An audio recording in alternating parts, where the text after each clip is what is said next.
Kanpai! Time to get shitfaced. Anyway, so welcome, weebs. Yeah. Welcome, weebs, to this week's episode of Kanpai Cast. And you said no to Senpai, I got that wrong. And we're here to talk about basically the spring 2023 review.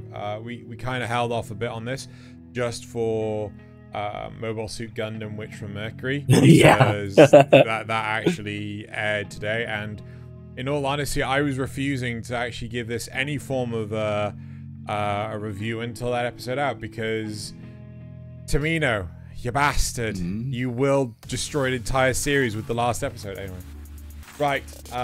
So commencing... Did he this time or not? We'll find out. Yep. Also, just to say, we have previews as well, so we're going to talk about some of the stuff that's coming out in this season. But because obviously this is going to be a long episode, because it's a review episode as well, you know, find the link to the indices, the timestamps, and you can jump straight to the previews and then come back to the reviews if you want.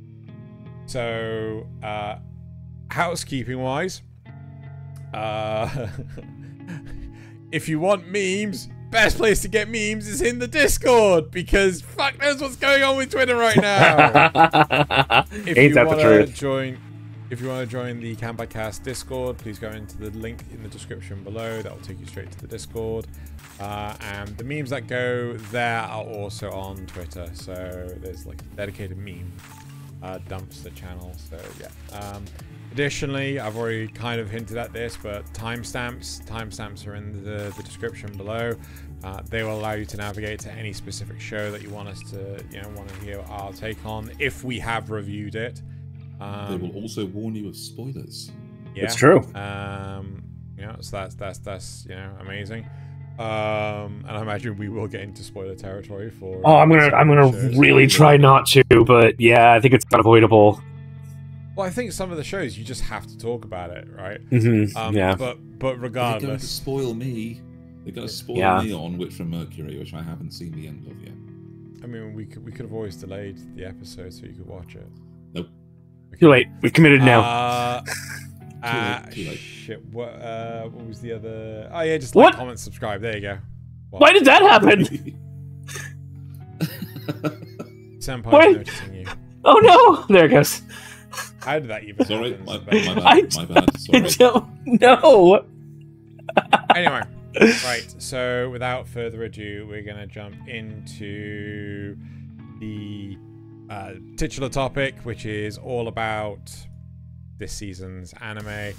And I'm gonna start because I got the biggest list of them all, and I'm actually gonna talk about two new ones that I watched. One of which is The Danger of My Heart, and the other one, which is technically from last season, is Kobu Won't Let Me Be Invisible, right? See, I stole one off of him, and he went and watched two more just to be like, no, I got the most shows. It's me. I'm that guy. Well, I was on holiday, right? And I'm like, you know what? This looks really charming, and then. I didn't have a great deal to do today, so I decided to binge watch another one, which is actually this one.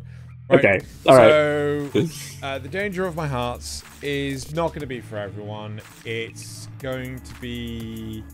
I think it's an acquired taste, but I'm going to give it a 2-star. That's still decent, yeah. Yeah, but it's a rom-com. Not everyone's into rom-coms. It is proper funny, and it's very much about a youth and things like this, about a teenager, specifically this guy here, who has the amazing ability to realize what women are thinking, as well as allow them to realize what he's thinking. Right? It's a completely impossible feat.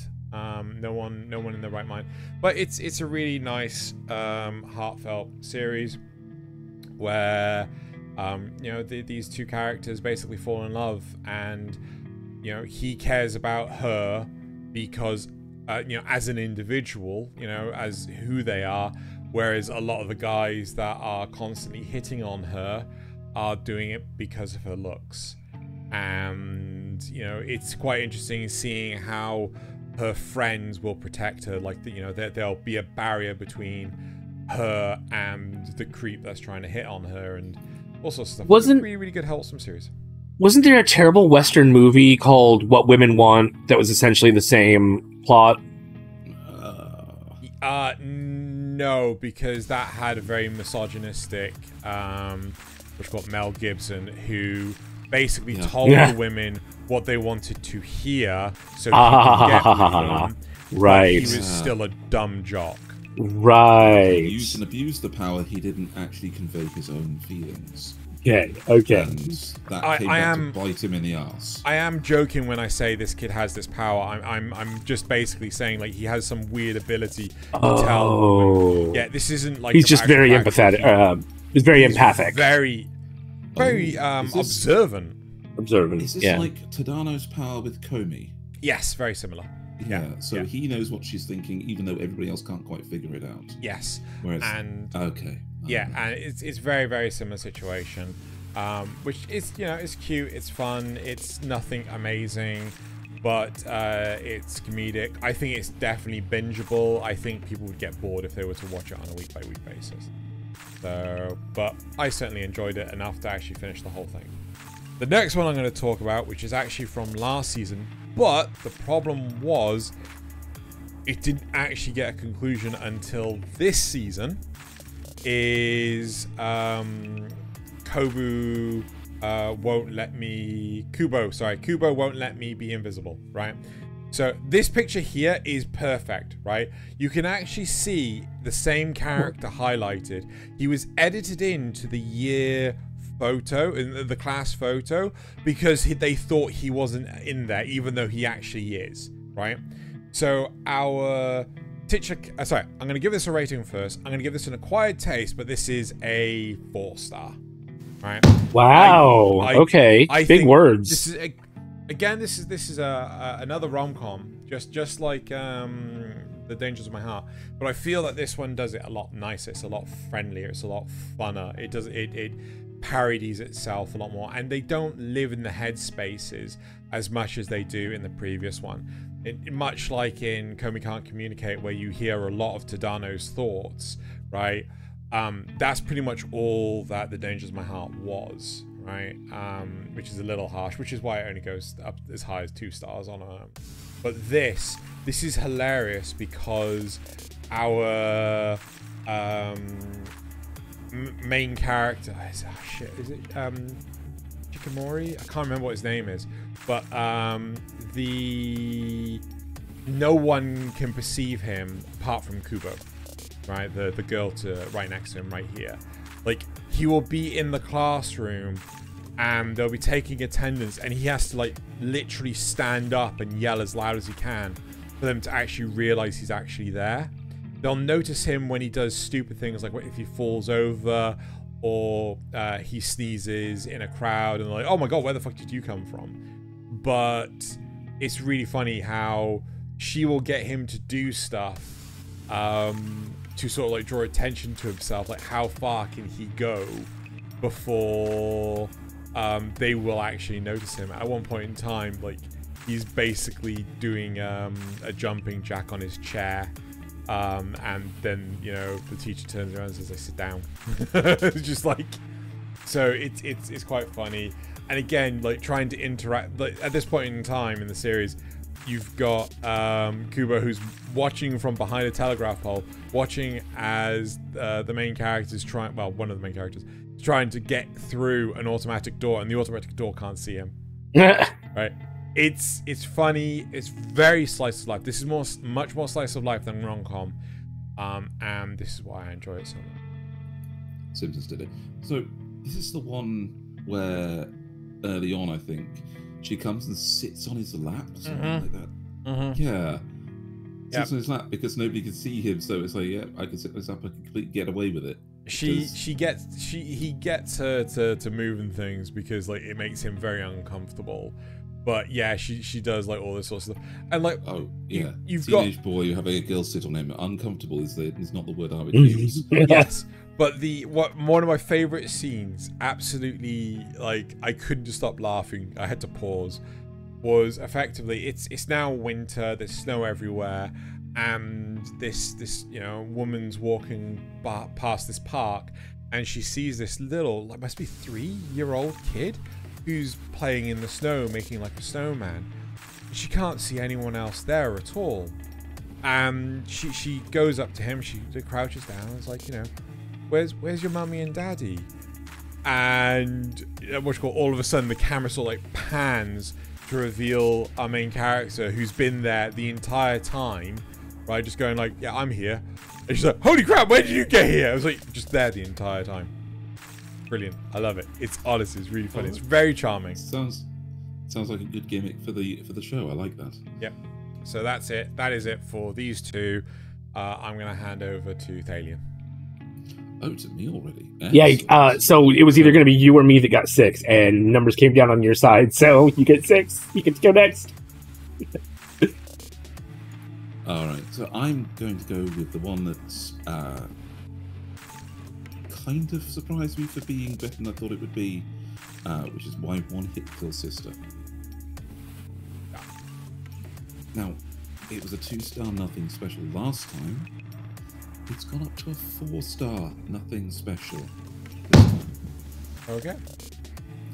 See, that's what surprised me. This should be, just a stupid bit of fluff, and it didn't quite, fail at being stupid fluff. Okay, so we know this is the same joke gets played on quite a lot, where these two girls, his sister and Kilmaria, who's the demon general of the Demon Lord's army, are stupidly overpowered for the world, and he's just trying to get along and be a hero. But sorry, car engines. The joke is played quite well, but it then gets expanded on a little bit as our boy starts to actually gain some levels. He gets to level 20, and that allows him to be about the level of an interim beginner adventurer. So he's not completely helpless. He has his escape skill. He has his rock throw skill. But they're both at level 1, but he'll get there. And when he hits level 20, he develops the light affinity. So he develops his first actual magic spell, which is that he glows. That's it. His level 1 light ability is he can light up a dark area. So it's not great, but he's getting there. And with that, they decide to expand the cast, which is great. Really adds to this. So they've gone for the in episode 6, we brought in a healer character who is just nothing but a troublemaker. She literally runs in and just causes like crowds to form so that they can all see him and put him in danger of being discovered as a fraud. Or she'll say, okay, I'm great at finding stuff, drop her magic staff on the ground, let it go, and it falls, and then she just picks that direction. And that will lead to like a rock slide falling on her, which the sister has to break apart. But it will actually get her to the right place, and she ends up doing the task she was assigned to. That kind of character. So what is it that really brought this up from a 2 to a 4? The fact that our hero is actually starting to become a hero. It's the character development. Yes, there is character development on this.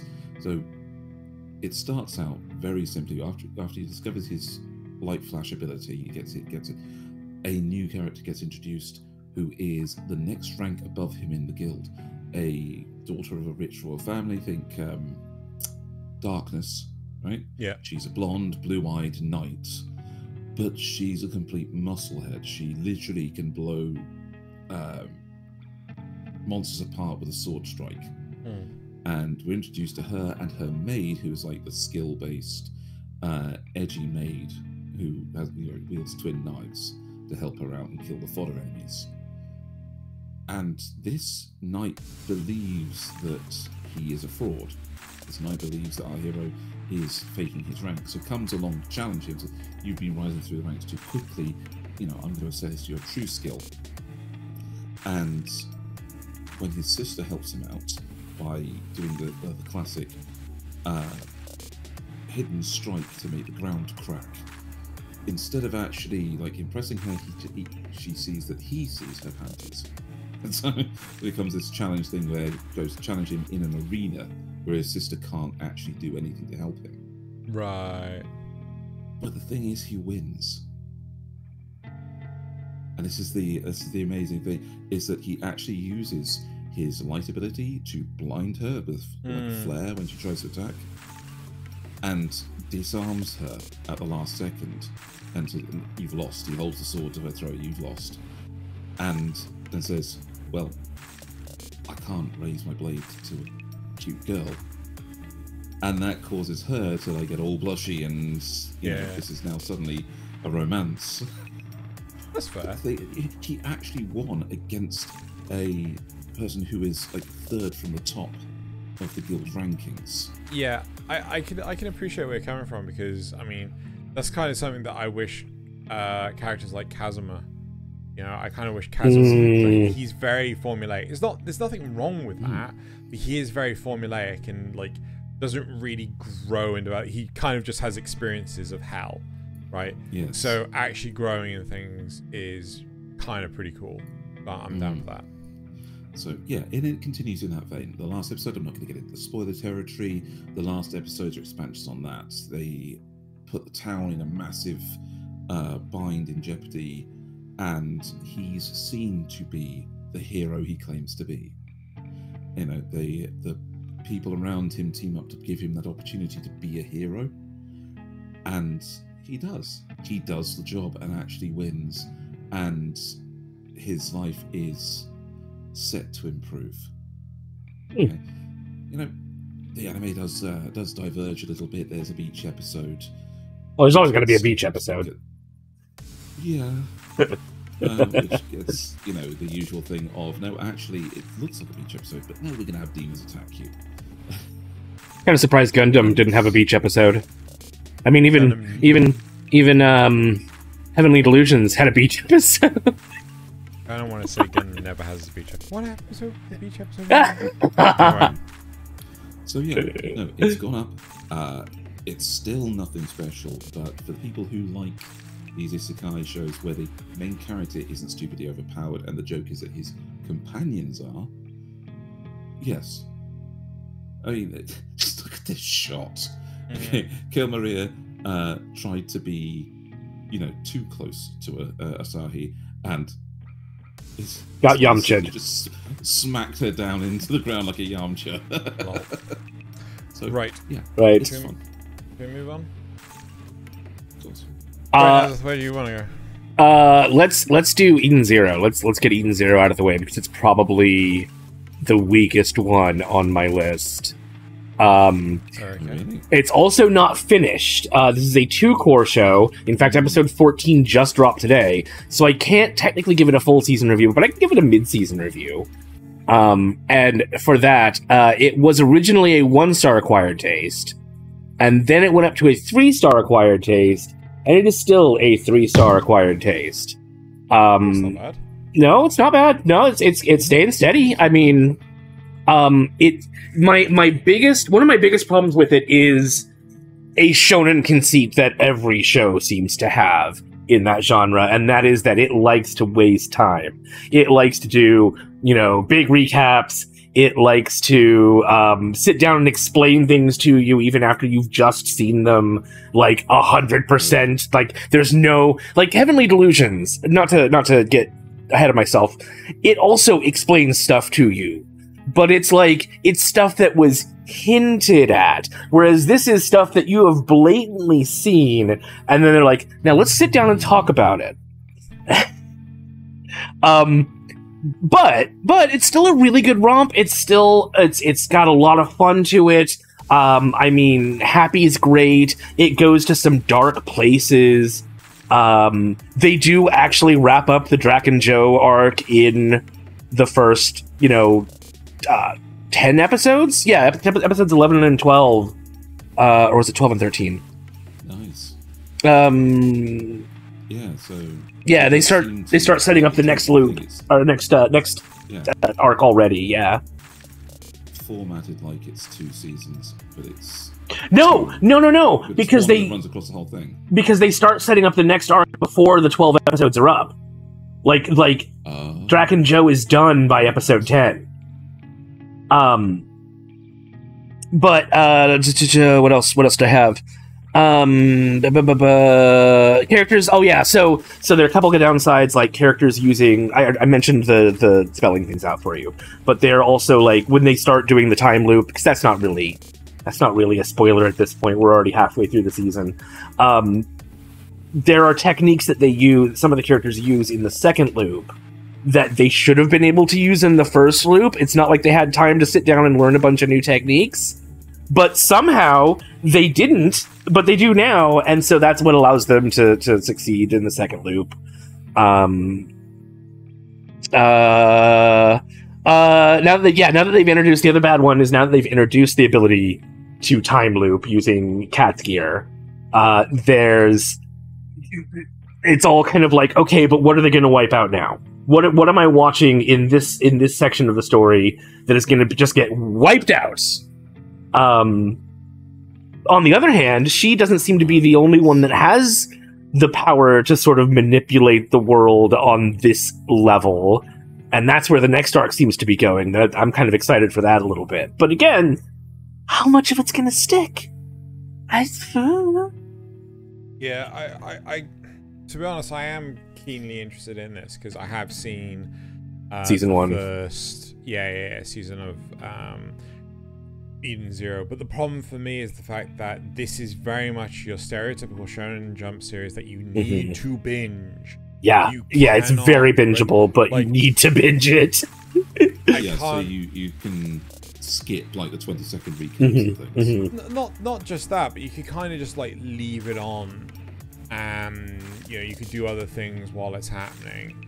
You don't feel completely drained just watching a 30-minute thing, which I'll get into in a second. But it's not a very heavy. Even though there are heavy moments, it's not a heavy series. It's a very lighthearted adventure sort of romp thing. That's standard for Shonen Jump. I mean, the great thing about Shonen Jump is they're given the flexibility to be extremely creative, right? Which is like, we've got a sci-fi series that is like, doing pretty well for itself as an anime, and I'm happy with that, right? Yeah, it's sci fantasy. It's sci fantasy more than sci-fi, but yes, but still, it's like it's turn your brain off fun, right? Yeah, and it doesn't. You got some cheesecake. You got some overpowered character. I mean, Shiki goes kind of Super Saiyan at one point. His hair even changes color. I mean, it's very Shonen Jump, but it's fun. Blonde. Of course it goes blonde. Of course it goes blonde, Xeno. Of course it goes blonde. Right. Do you have any other points? Nah, that's really, it's not a very complicated series, but I'm still enjoying it. I'm still going to keep watching it. I will let you know at the end of the season how it goes. Yeah. Right. New tanned white-haired waifu character acquired. Thank you. Oh. Right. Okay. So the next one. This is difficult. Okay, so this is working for a god in a godless world, right? This is shit. Is it a 0-star poop? No, it's not a 0-star poop. I'm going to give this a 3-star poop, right? There are certain levels of quality. There are plenty of levels of quality in this series, right? Pacing, stage direction, the flow of the narrative is just not fucking there. Ooh. Right?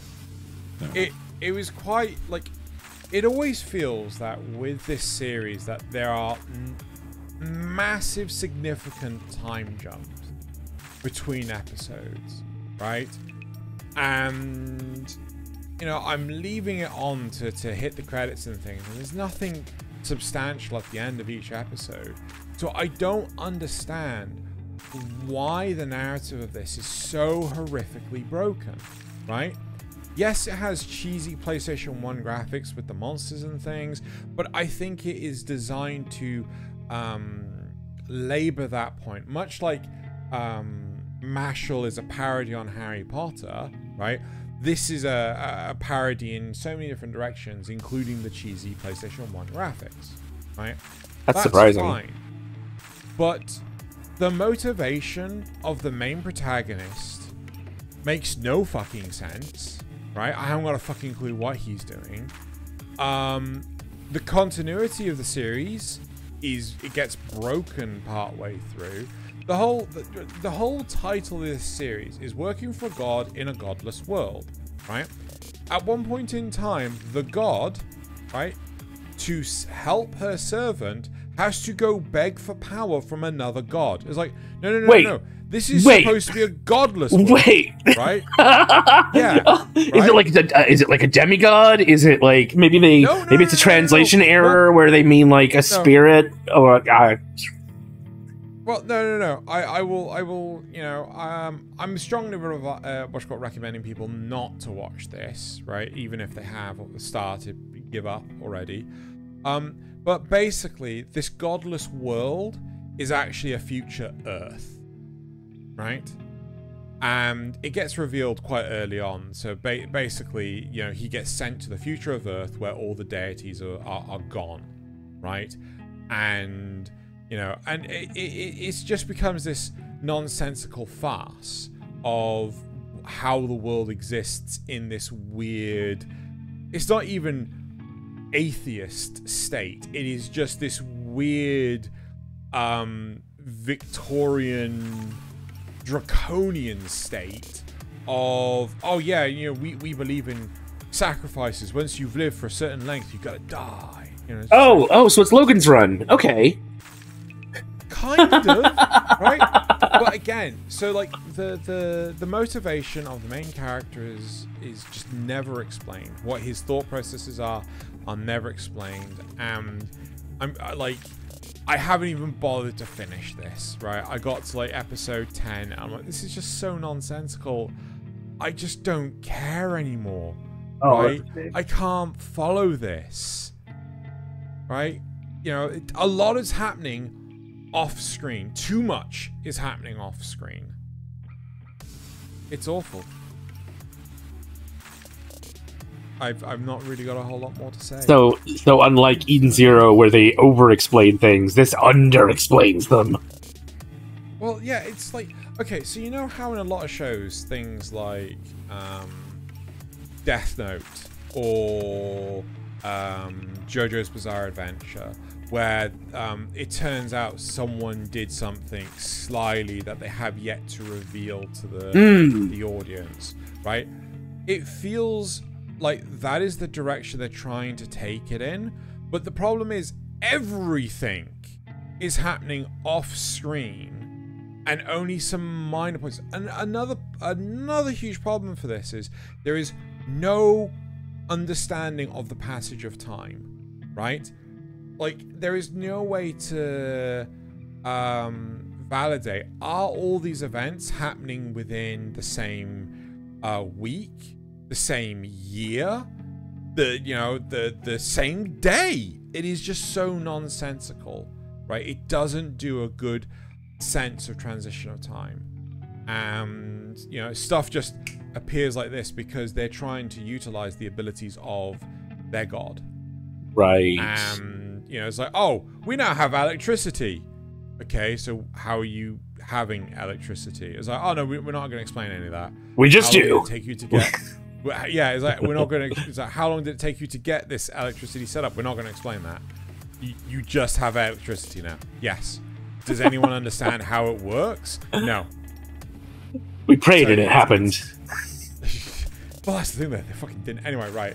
That's all I want to say on this. Okay, otherwise all right. I'll be here all fucking day. Right, Thaylien.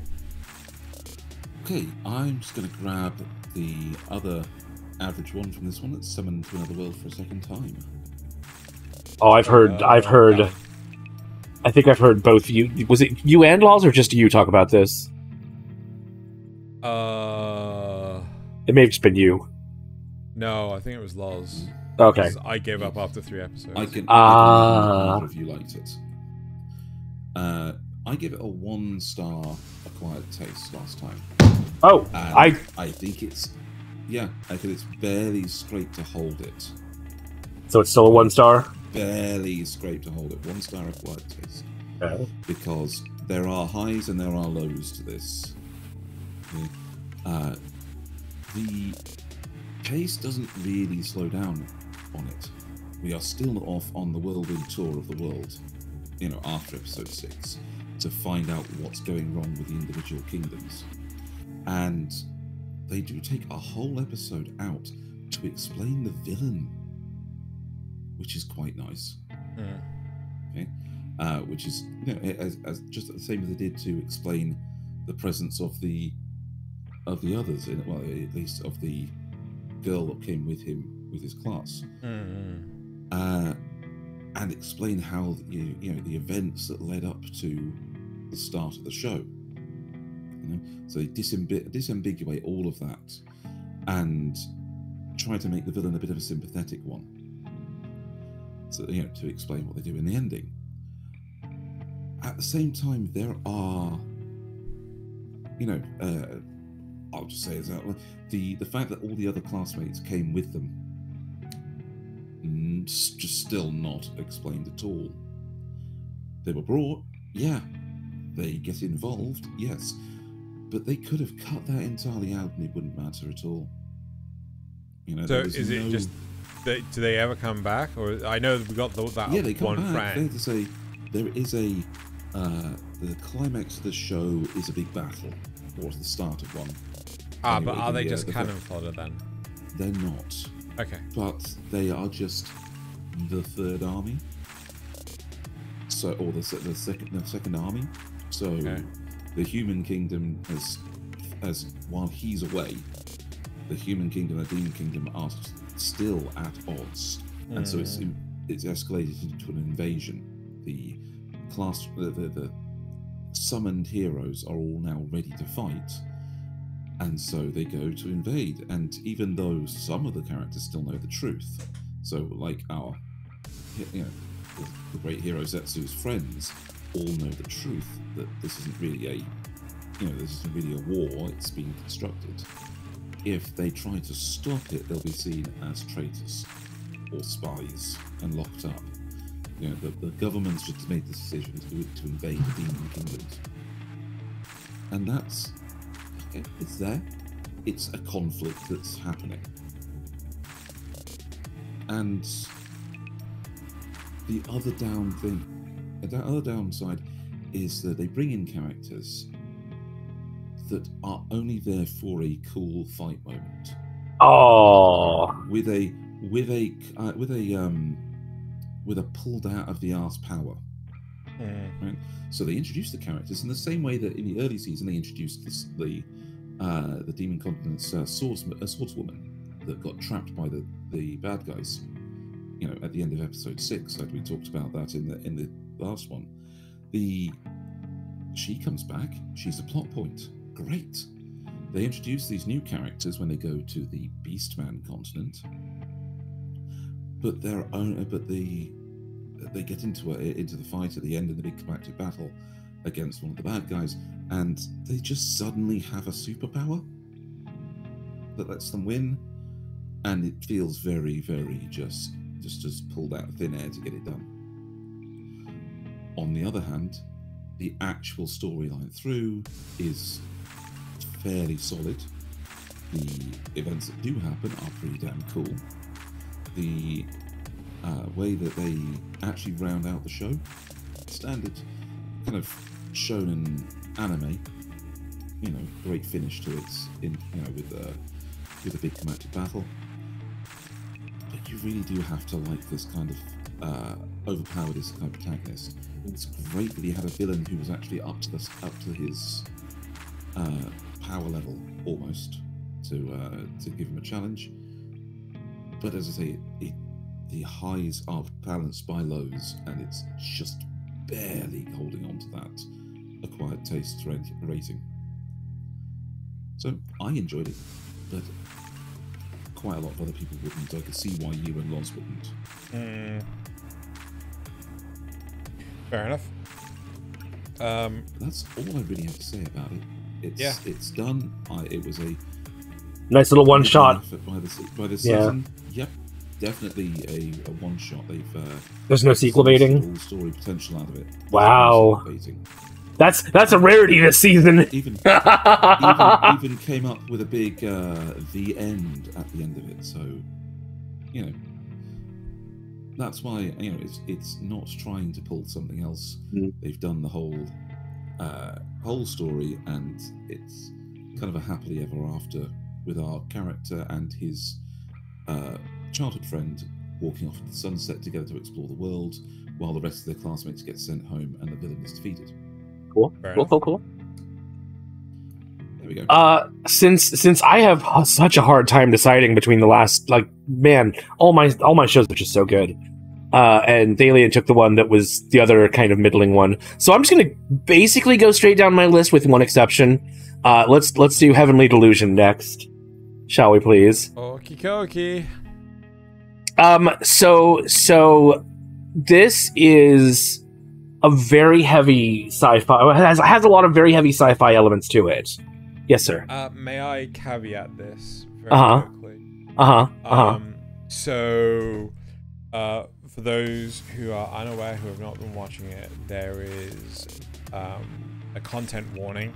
Yes. Of adult themes. Very adult themes. Very, most people wouldn't like this. I'm only saying adult themes because I don't want YouTube to just brush this under the rug. So, catch the hint. Let's just say that the gender of one of the characters is a very important plot point. It's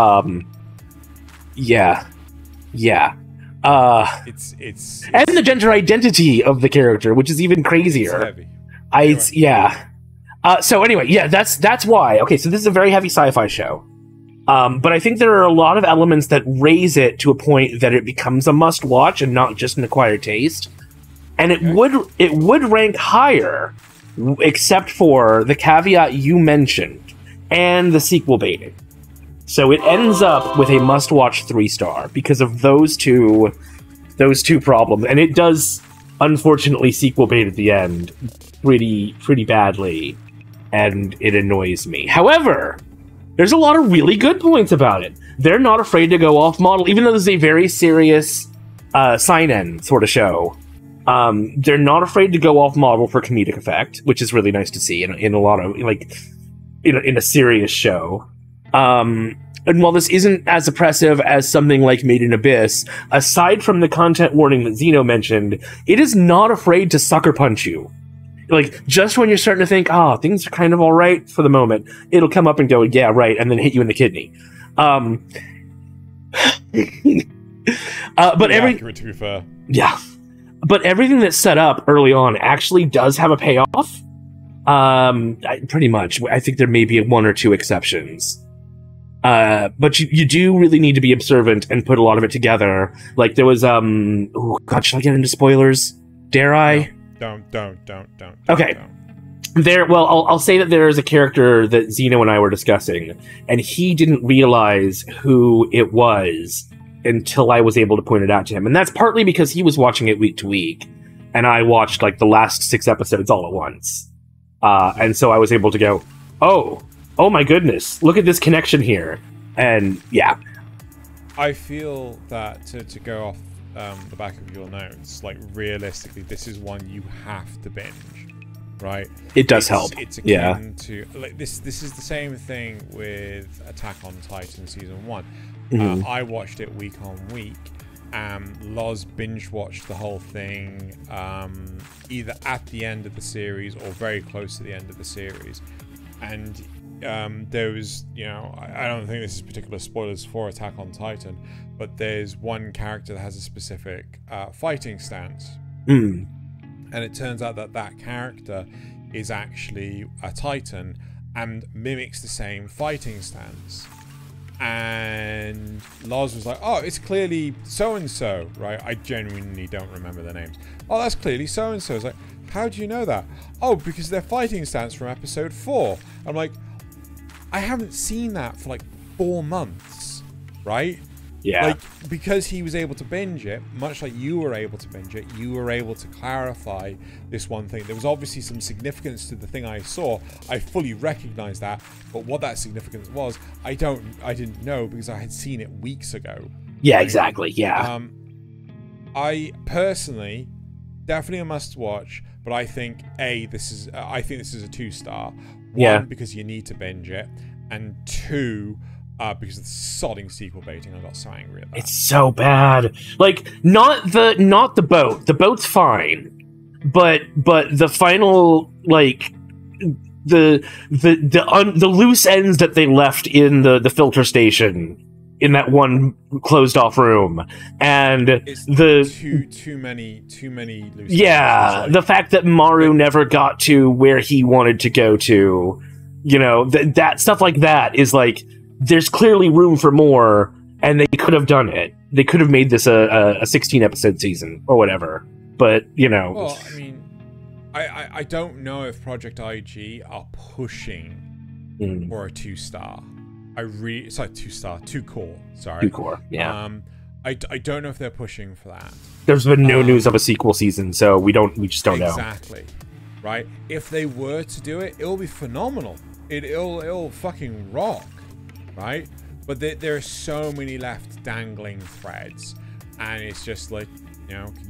But this definitely is production IG, like, at its best. Like, oh my god, yeah, it's so good. The only criticism is the fact that, like, you know, just the horrific sequel baiting. Mm-hmm. And again, you've got to be very okay with adult, like, not okay. It's supposed to make you uncomfortable. You're not supposed to be okay with it, but you need to be okay with not being okay with it, if that makes sense. You need to be aware of it and ready to experience it, even if it's yeah. I think that's also my other point is the fact that they should have spent an entire episode on specifically that. Of that. Yeah. And they obviously didn't have the capacity, because this is 13 episodes, isn't it? I believe so. Yeah. So they needed like a 14th episode just. And I don't feel like they wasted. I don't feel like they wasted any time, and there was still like it still felt like they needed more. Yeah. There was nothing they could have cut out. Absolutely nothing. Yeah. But anyway. Yeah. Yeah. Otherwise, I could be here all day. Right.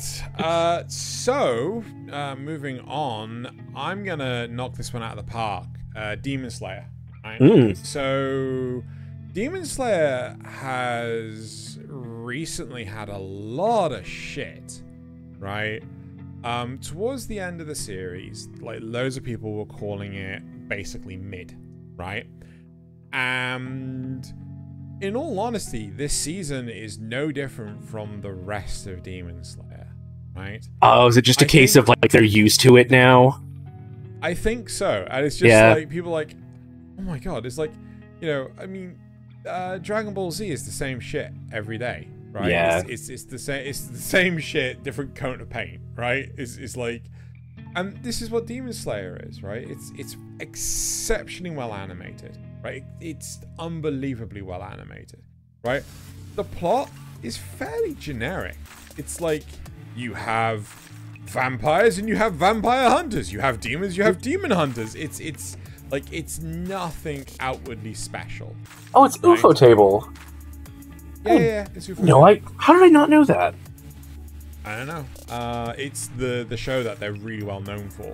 Yeah, it makes sense. The first season, you know. But it looks fantastic. The plot is, you know, there. They get on with the plot very quickly. Like, I think it's episode 4 or 5 when all the shit starts going down. It's only 11 episodes, but at no point in time does it feel like it's dragging. At least no more so than a typical Seinen shonen. Do you remember back that hot take is if there's one anime you could take out of existence, what would it be? Yeah. And I said this one not because of it being a bad show, but because of the fan base. Yeah. And the whole thing when you said it getting rated as mid because they're just used to it. Yes. The whole thing with I have the complaint with Demon Slayer is that it does the exact same things as any one of these shows, and it's action-based shows. It just puts more care and effort into it. So the fans thought it just went absolutely blind to the fact that it had so many similarities with everything else, and thought it was something brand new and so amazing. I mean, I think it does have new elements to it, but yeah, you're not wrong. But that's the thing; they only call it mid because it just gave them more of the same, and they were bored of that. Speaking of, no, hang on. Sorry, Xeno. Speaking of, we need to give it a rating. We haven't actually given it a rating yet. Oh, apologies. This is an acquired taste, and I'm going to give this a 3-star. 3-star acquired taste. There you go. There you go. It's a good series. It's well done. But it's just Demon Slayer. Right? You know, it looks fantastic, but like at the same time, I don't think it's just to say like comparing Demon Slayer now to Full Metal Panic Brotherhood. I don't think it's just to do something like this. I would watch that. I would watch Full Metal Panic Brotherhood. Sorry, Full Metal Alchemist Brotherhood. My bad. I would bring me that show. Yes, yes. Full Metal Alchemist Brotherhood. Sorry, my bad. Anyway. Right, the whole point is, I don't think it's fair to compare the now Demon Slayer to some of the newer stuff, because like I mean it's not changing. You're not comparing like 1998's The Matrix with Inception, right? You know, it's like they're leagues apart. They're different genres. They're different. There's so much difference to them, right? Why has this quality that has been maintained suddenly being shattered? I do not understand, right? I think it's just a simple case of people getting bored. I'm like, well, it's no different. At least it's not fucking 11 episodes of, you know. Yeah, they've gotten acclimated to the fact that it is beautiful. And I mean, they still have obviously put thought and effort into the world and the characters and everything. But it's just, it doesn't have that shiny new car smell that people want. A beautifully presented and well-made burger is still a burger. Yeah. Yeah. You know, it's still a burger at the end of the day. Still fucking got a beef patty, right? Exactly. You know, that's it. I think it just stands its ground. So, move on. Yes. I'm going to pick the Aristocrat's Otherworldly Adventure for my next one.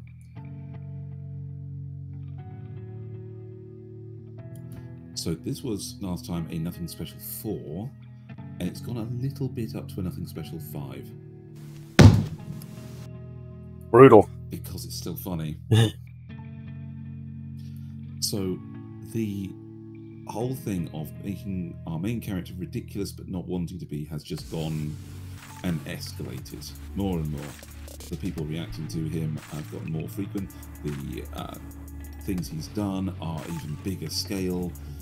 He gets an episode where he's supposed to have his friends come in and help him with his schoolwork, and because they want to show that he's too good for the school he's in, and they mistime everything, so he misses out. And so he gets very annoyed. He goes off and has a little bit of a temper tantrum in the forest of monsters, you know, blowing stuff up. And his father rides out of the city thinking the demon prince has escaped again. It's, you know, that kind of thing. And of course, he gets told off. sorry if there's pings coming through on my sound. Do you want to pause? No. I'll just switch to silent. Sorry. Thaylien, very popular person. In the first place, how should I put this? The power escalation is apparently warranted. Okay? The reason they're giving him all of this, and the reason he's getting all the special attention, is because the previous hero, previous gods chosen that was brought into this world, couldn't defeat the enemy that was supposed to be defeated by him. And this even involves our poor boy's parents. I'm not going to get into spoiler territory with that. It's not really worth getting into spoiler territory with that.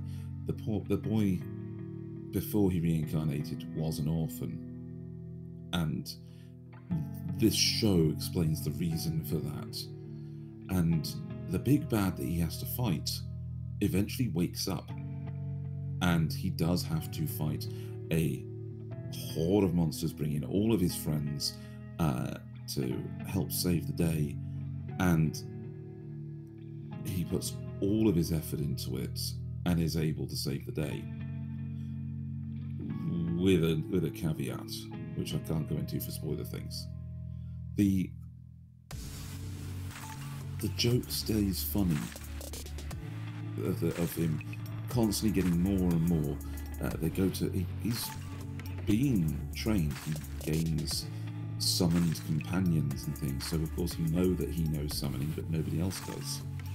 The school tries to teach all the students summoning and says, Kine, are you here? He says, yes.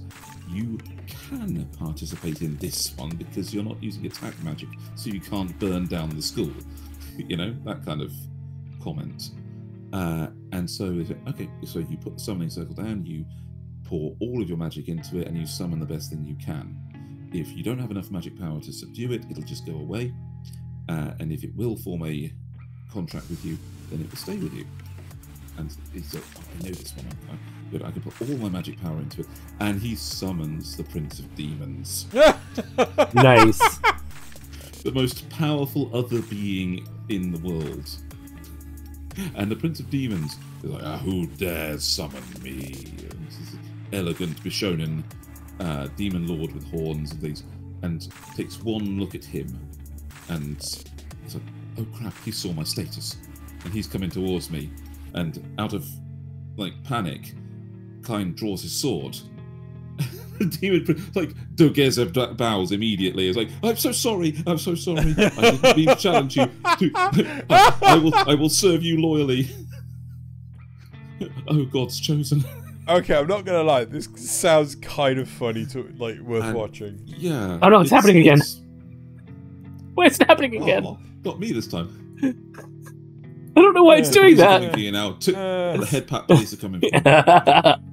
Okay, so they and he then immediately, when this is happening, he blinds everyone behind him so they can't see that he just summoned the Prince of Demons. Oh my god! And there's a little thing where the teacher goes, "Hang on, did somebody calling himself the Prince of Demons? Yeah, but I wasn't able to subdue him. He left right away." So they take him in. They go to see the king and his advisors, and they swear this teacher to secrecy on pain of death. Right. Say, okay. What is the one-hit kill sister doing here? No, this is one of his teachers. She's like the kid sister of an A-rank adventurer. He makes A-rank adventuring as well. It's quite the thing to people to react to. And the king asks him, "Tell me the truth. What happened?" He said, "Well, I summoned the demon prince of darkness." "Yes." "Did you form a contract with him?" "Yes." "You formed a contract with the demon prince?" "Well, you just said I could." And then, they say, "Could you show us your status now?" And it's a demigod, God's chosen. Yeah, and the king's like, "Oh, yeah, crap! If you'd asked me a second ago, I probably would have given you my kingdom. Can I give him my kingdom? I don't want to do this anymore." So it's funny. It's still nothing special, but it's a high one if you like this kind of thing. And that's all I can really say about it without getting into spoiler territory. bet. Okay. I'm kind of interested to pick this one up. Cool. Should we move on to my next one? No, I think it's my next one. Yes, your next one. Sorry, I'm too used to being after Thaylien. Sorry, I'm bad. Oh, all right, Xeno. I knew I was first in your mind, but I didn't think it was that bad. All right, Xeno, let's get into it. Let's talk about Hell's Paradise and how wrong you are. Fuck off.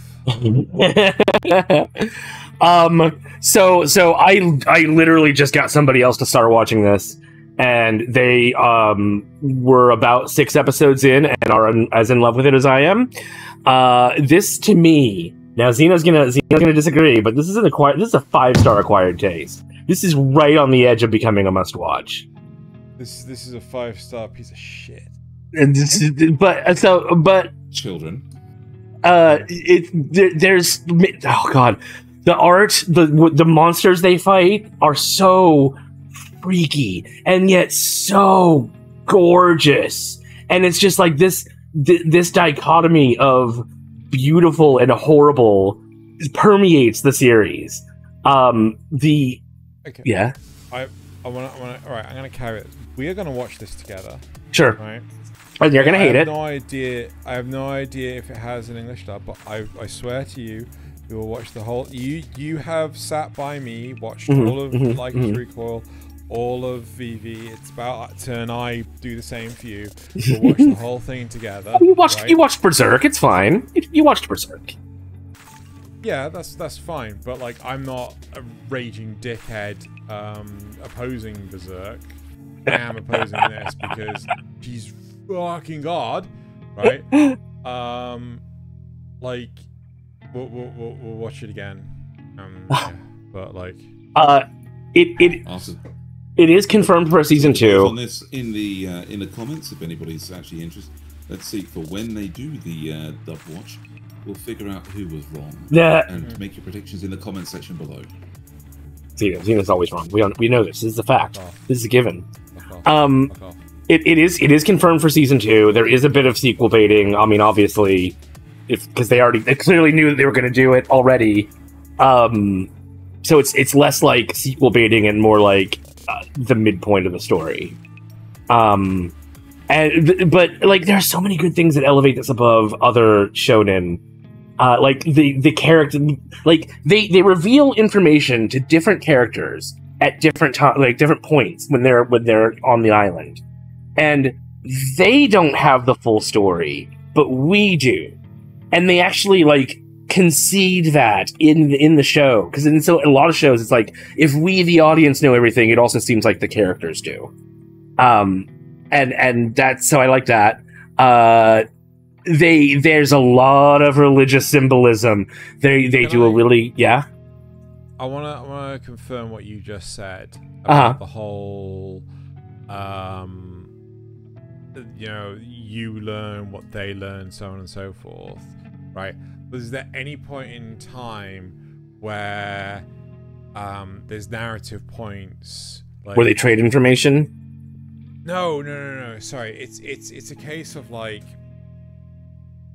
the character knows something that the audience doesn't know, right? And it's sort of like revealed at the 11th hour that the character knows it, and it just changes the course of everything. I mean, don't get me wrong, JoJo does this quite a bit, right? But no. Okay, good. But one of the characters does end up putting something together, and when they do, they immediately let the rest of the group that they're with know. So there is a change, but it is not held on. It's not hidden. It's not held onto and squirreled away. We see everything that the characters are learning as they learn it. It's just that not all the characters are interacting with each other. Some of them are in one part of the island, some of them are in another part of the island, etc., etc. So there's a lot of religious symbolism. They might even go harder than Ava, but they let you know what it's all from. And for the most part, there's a few things that you might have to be a little more cultured in Japanese mythology. For instance, there's the Tensen and their perfect form, which is kind of a synthesis between yin and yang, or male and female. I don't want to go too far into that because it's spoiler territory. There's a section of the island called Horai, which is a reference to an ancient Chinese immortality cult, which plays heavily into what's going on the island. It's stuff like that. You know, it's very, they've clearly put a lot of thought into the world itself. I'm gonna skip over that because I don't want to belabor that point. The art, music are incredible. I don't really remember any incidental music. I just remember music in important parts of the story.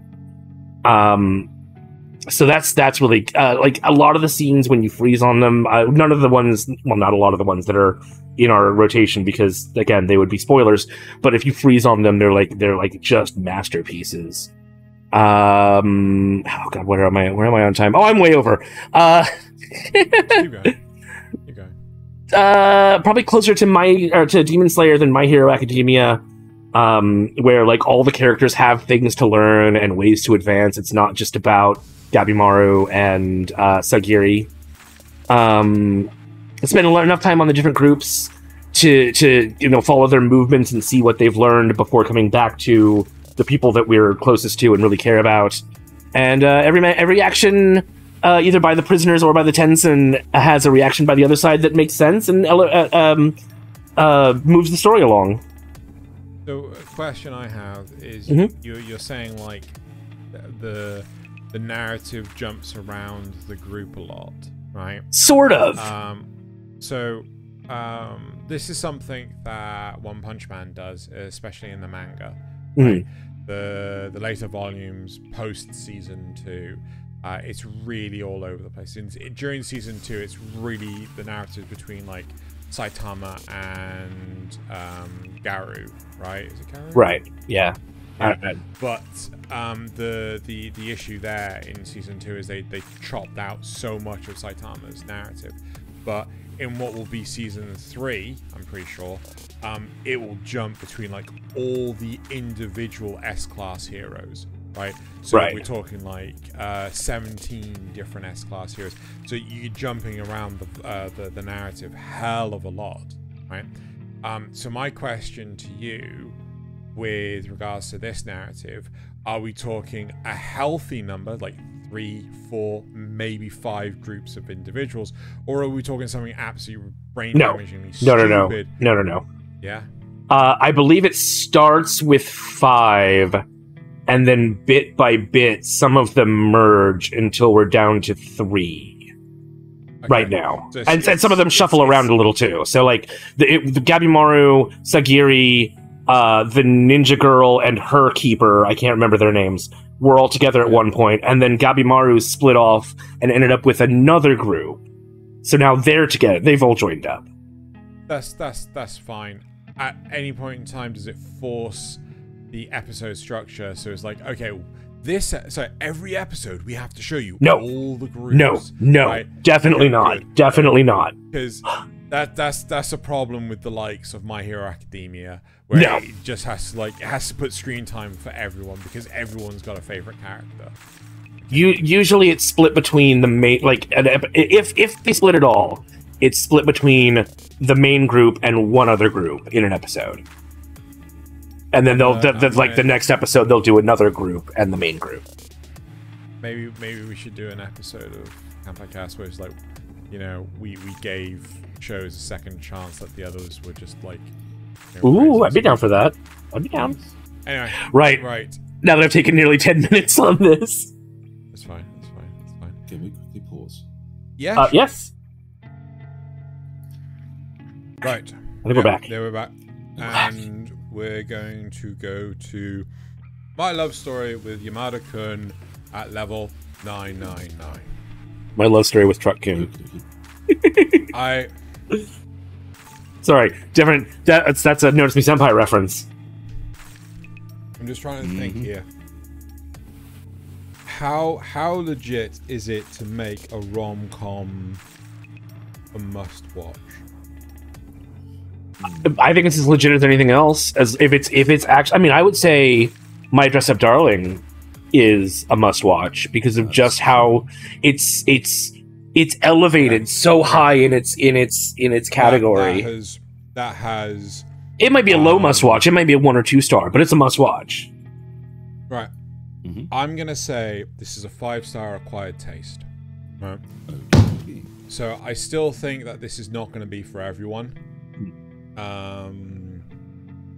But I think if you like video games, if you like slice of life, if you like guild, online guilds and stuff like that, I think you're going to enjoy this. Right? I think this is a good fun series, and this is one of those slice of life of will they, won't they, and I'm just gonna say you're not gonna left feeling like fuck you. There is no sequel baiting, right? That's the important part of this, right? If there was a second season, I welcome it, but it doesn't need a second season, right? So there you go. It is excellently well executed. It properly explores feelings. You get this very strong sense of that Yamada-kun can't really relate to people. You can't really comprehend them, right?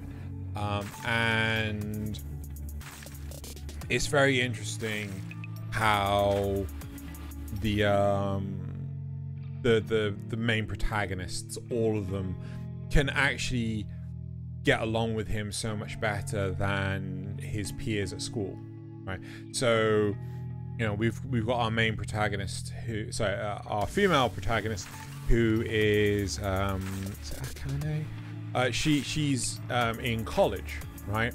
And she can actually communicate better with Yamada than any of his peers, right? Yeah, any of the other high that's totally relatable.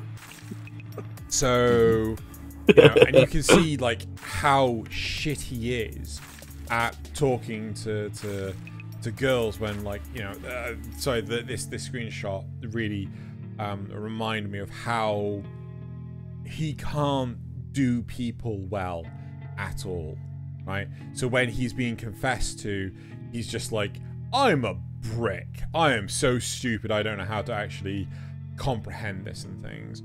So seeing the evolution of the characters is really, really good. There was a number of times that I was left at the edge of my seat, waiting to see what happens next. And then obviously the end credits would kick in. I'm like, no more. This was actually one that both Loz and I would actually, just randomly talk to each other and have a conversation about. It's a really good series, and I'd probably say out of the 3 rom-coms, I didn't realize I watched bloody 3 this season. Out of the 3 rom-coms that I've watched this season, this is probably the best, right? Especially considering it doesn't feel so high school, right? Whereas the other 2 are definitely like, oh, this is just high school, isn't it? So I am 100% on board for this. I wish I could give this a must-watch, but talking about, you guys came up with My Dress Up Darling, it's just not My Dress Up Darling. Where would you rate it next to something like Komi? The problem that's difficult because Komi is a lot more comedic, right? That's like comedy, whereas this is proper, heavily into the romanticizing. Yeah. Oh, okay. That's a question that I thought of when you said about him being very difficult to communicate with other people, and needing somebody who's actually a little bit older, a little bit more experienced to communicate with him better. It's not. We have an idea for an episode with representing mental health and well-being in anime. Could this be just his own lack of sociability, or is it actually that he's mildly on the spectrum and they're trying to portray that? To be honest, I feel that this character is more written in a sense that they have some learning disability, right? They just they are realistically kind of on the autistic spectrum, right? Yes. And they relate less with their peers and more with older people. That's a big sign. Not just that, but it's also the fact that they find it extremely difficult to empathize. Yeah, right? That too. Yep. And so, have a solid hyperfixation or solid fixation on a particular topic they can actually relate to better because they understand it better. In that sense, he is not autistic, right? Because in reality, he doesn't hyperfixate on anything. Right? But he is level 999 in the game. No, that's the okay. Oh. Right, he's like level 100 all sort right. of thing. But all right. But the whole point is that he, he kind of just lets life go by, and he doesn't want to latch on to any of the because he's not interested in it.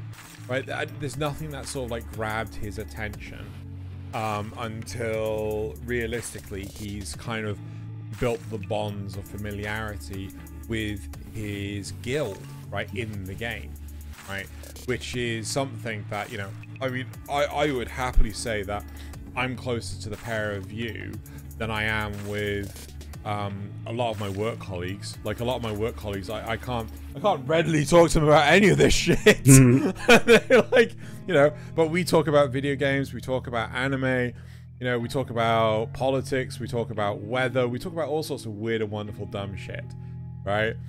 And I think Thaylien's trying to make a butt out of his hands. So yep, that looks like a butt to me. I'm well over time. I really enjoy this. I think a lot of people would. One more question: do you think this is inspired by stories like, when people get married in a WoW guild or an FF14 guild or whatever? No, I think this is more inspired by someone that has tried. I don't know who's. I think this is more from her point of view. I think this is more finding love in the most unlikely of places. Okay. Right? I think this is a story of where their elders have come from a generation where it's natural to go out, get shit-faced, and find love. In our generation, it's more online interactions. Exactly. Yeah. Right. Yeah. Anyway, right. So I think that's the. All right. I'm going to be nice and quick with this one because it's going to be Otaku Elf, and this started as a high acquired taste. Last time was a 5-star acquired taste and stays at a 5-star acquired taste. Wow. This is a slice of life with a slight fantasy bent, and it's just wholesome. Okay, you get a lot of people that are reading a little bit more into it than it tries to give, where she's not just a shut-in because of her own preferences, but it's an elf. She's lived for hundreds of years, and the bonds she makes with people are very fleeting and ephemeral because she just outlives them all. But it's definitely it's a slice of life, and so will always only really appeal to those people that want slice of life. And what got me about it is that combination of having historical info from somebody who apparently went through it firsthand, but also how much somebody who is very, very shut in will try for the people around them. Elder's not a perfect character. She's very selfish. She has all these desires. She wants to have, her particular hobbies at all times, and she will disassociate from the world around her to go into these. But they do pull her into the world a lot more. So they have an episode out where her Miko accidentally broke one of her custom models, a rare one with all shiny clear plastic, transparent plastic instead of things, so you can see the gears inside. She broke it and was called out on it, and they had to have a bit assigned to the fact that it was an accidental breakage. she tried to fix it. But Xeno will absolutely hate this because she tried to fix it with Scotch tape. Oh, fuck. Not even super glue? After that was revealed, they had to have a small courtroom session with the best friend here presiding as... best friend Kun. So, wow, he's still going. Wow. Yeah. See, Listen to that tiny penis. yes. Anyway. Hear it squeak. So, our courtroom scene where she's presiding over, like, two of the adults come in to assess the situation and cast judgment upon our poor little Miko for having broken the toy. And everyone ends up blaming Elder because she left her room so messy that somebody stepped on her stuff. Or, you know, you get these wonderfully wholesome moments where there's an actual ritual they do for the fish harvest, you know, for the fishing season again, where our elf was supposed to in the past use her archery skills to fire arrows at a target, and the closer they were to the center, the better the harvest would be. And of course, being an elf, you know, she was very good at archery. But in the past, she fell off the boat that she was supposed to stand on and threw a tantrum the next time that she didn't want to do it. So the priest has taken over that role for the last, 100 years. I thought you were going to say they used a gun instead now. No, this time around, the Miko's grandfather, who was a master archer, actually sprained his wrist and wasn't able to do it. So the Miko had to try and learn in 3 days how to do a classic Japanese archery style. And of course she kept missing, and the suction tipped arrows that she used for practice somehow ended up like seeking Elder's head at all times. There's a constant joke about her going for headshots. But ended up where Elder actually, for the sake of her Miko, got over her fear a bit. And when the Miko pulled the shot, so she didn't want to go for another headshot by accident, so she did a massively high, sky shot with this arrow to try and avoid hurting anybody. And Elder literally dives off the boat she's on to catch the arrow in the center of the target while falling in the water. Oh, yeah, it is very, very wholesome. There's no real conflict in this. It's all about gently bringing somebody who's very shut in back into the world, and of course dealing with the selfishness of a real shut in. But also at the same time learning more about the culture, more about why these little traditions happen. And I love it a bit. It makes me smile, and it's a show that wants people to be happy. So I think I'm actually going to rewatch this again at some point, because it just does bring a smile to my face every time. Alright, cool. Next one. Oh man, I'm down to my last two. My Home Hero. Let's do My Home Hero.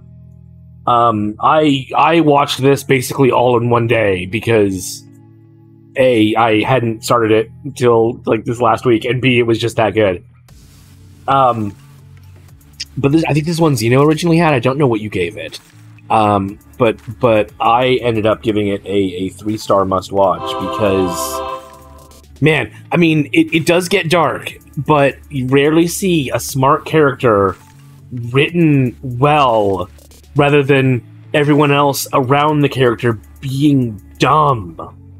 No one in this is really dumb. Even the bad guys, like, they're not as well versed in the topic as he is because they're not mystery buffs, but they have their like they clearly have their street smarts and put things together in their own way and anticipate some of this. It helps that our main characters are amateurs, and the fact that they are amateurs does come to bite them in the butt sometimes. They don't just get away with everything. But it also helps that they're a team. it's not just him trying to do things, and that really works out.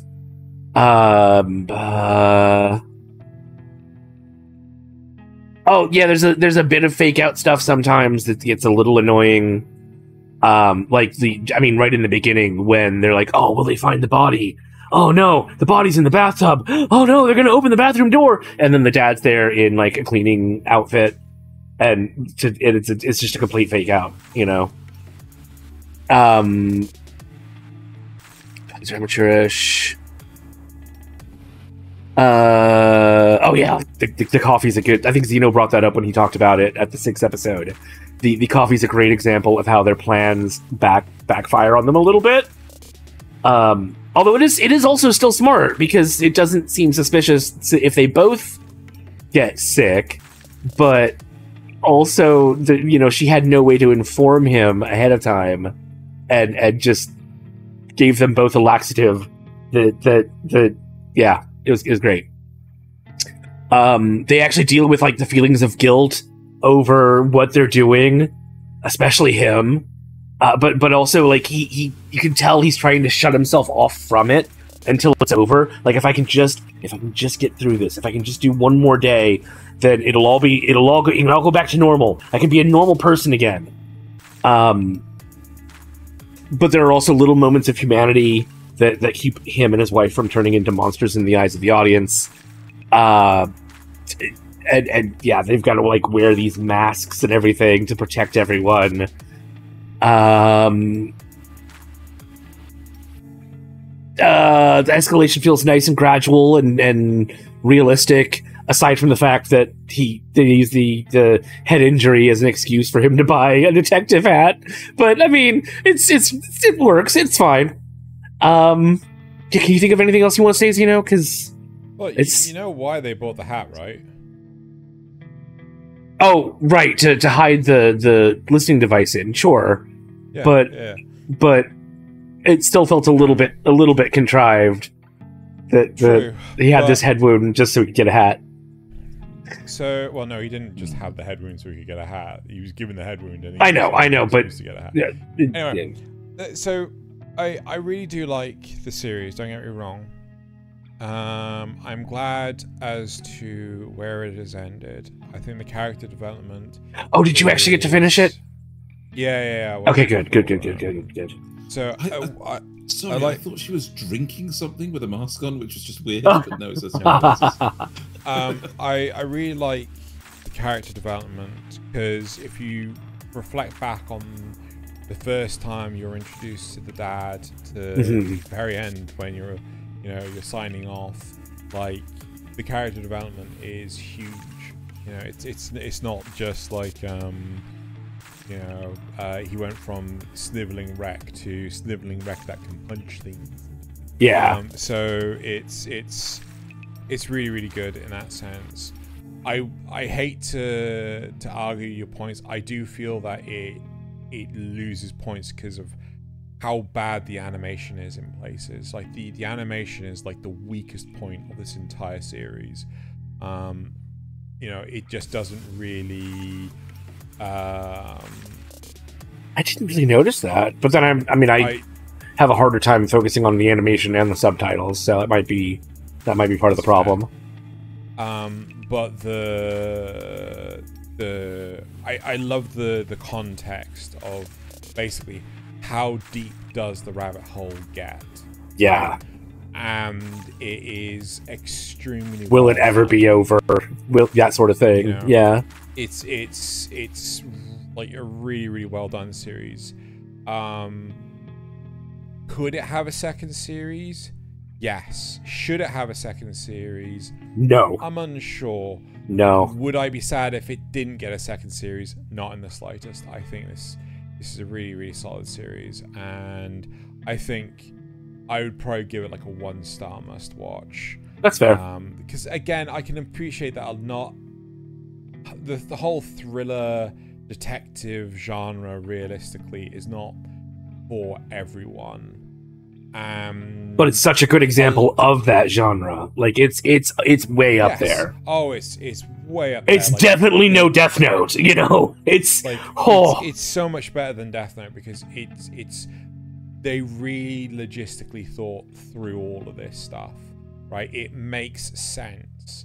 It's not that it just works. It's not a case of like how improbable is this must mean it is the truth. Yeah. It is very much a case of like, you know, we have to strategize. We have to think this through properly. All the clues are there if you look for if you look for them. Yeah. Yeah, I do get a little annoyed when it becomes a bit like more modern Western detective shows where you can't possibly put all the... You can't work out who the bad guy is. You can't work out what's going to happen because you don't have all the bits of information. That's fair. And it's just like, it's like, oh my god, this other thing happened because there was just this one extra bit of information you didn't have until now. So, look what's going to happen now. I'm not a fan with that. But I actually have a perfect... does that towards the end. Yeah, I have a perfect example of that. When they talk about taking the door off its hinges and then putting it back, I thought that was a clue for something else that they were doing. I don't want to give it away, but not the door. The door itself is not the thing that they were doing. It was something else similar. How far into the series was this? Very, very close to the end. It's oh god, how do I... Which building? The Kylian? No, that's not his name. I don't know which story you're talking about. The Yakuza, not Yakuza, the gang member that he's with the whole time, you know. It's what's in his closet. Yeah. I thought that was a clue for what they were going to do with that, but then they went a different direction entirely. Yeah. It's a really, really, really... oh, yes, I'm with you now. Yeah. It's a really, really good series. Like, I really like it. You know, it's one of the better detective-esque thriller shows out there. Yeah. I almost don't want to give you the next one, Zeno, because you've talked about this one. Shush. Shush. Right. Okay. On your next one. Right. How many do you have left? Two? How many do I have left? 3? No. Looks like. Yes? You did 2. No, 2. So you've only got 2. Yeah, you got Dead Mount Death Play I had an extra one. Ancient Magus Bride. And I have cheat skill. Oh, have you not done cheat skill? Oh, gosh. Yeah. Okay. Right. Okay. Right. So I'm gonna do 2 at once. All right. I'm gonna do Dead Mount Death Play. Which is here, and can't remember what I gave it before. And I hate to mar this. It's a 1-star acquired taste. Right. That's still acquired taste. That's not bad. Yeah. It is still acquired taste. The problem with this series is it slows down towards the end of the series, and then fucking sequel baits like there's no tomorrow. It's sequel baits to the point of you don't think, like, you think there's another episode next week. Like, it's just like, I will see you in October. I'm like, wait, what? What kind of conclusion is that? And it's designed, like, obviously this is designed in such a way that it's supposed to go from episode 13 straight to episode 14, right? As if there's like nothing in the middle. But it really fucks up my stee when... Well, it like, feels like it doesn't deserve that, does it? No, it's like you've got no sense of like closure in any way, shape, or form.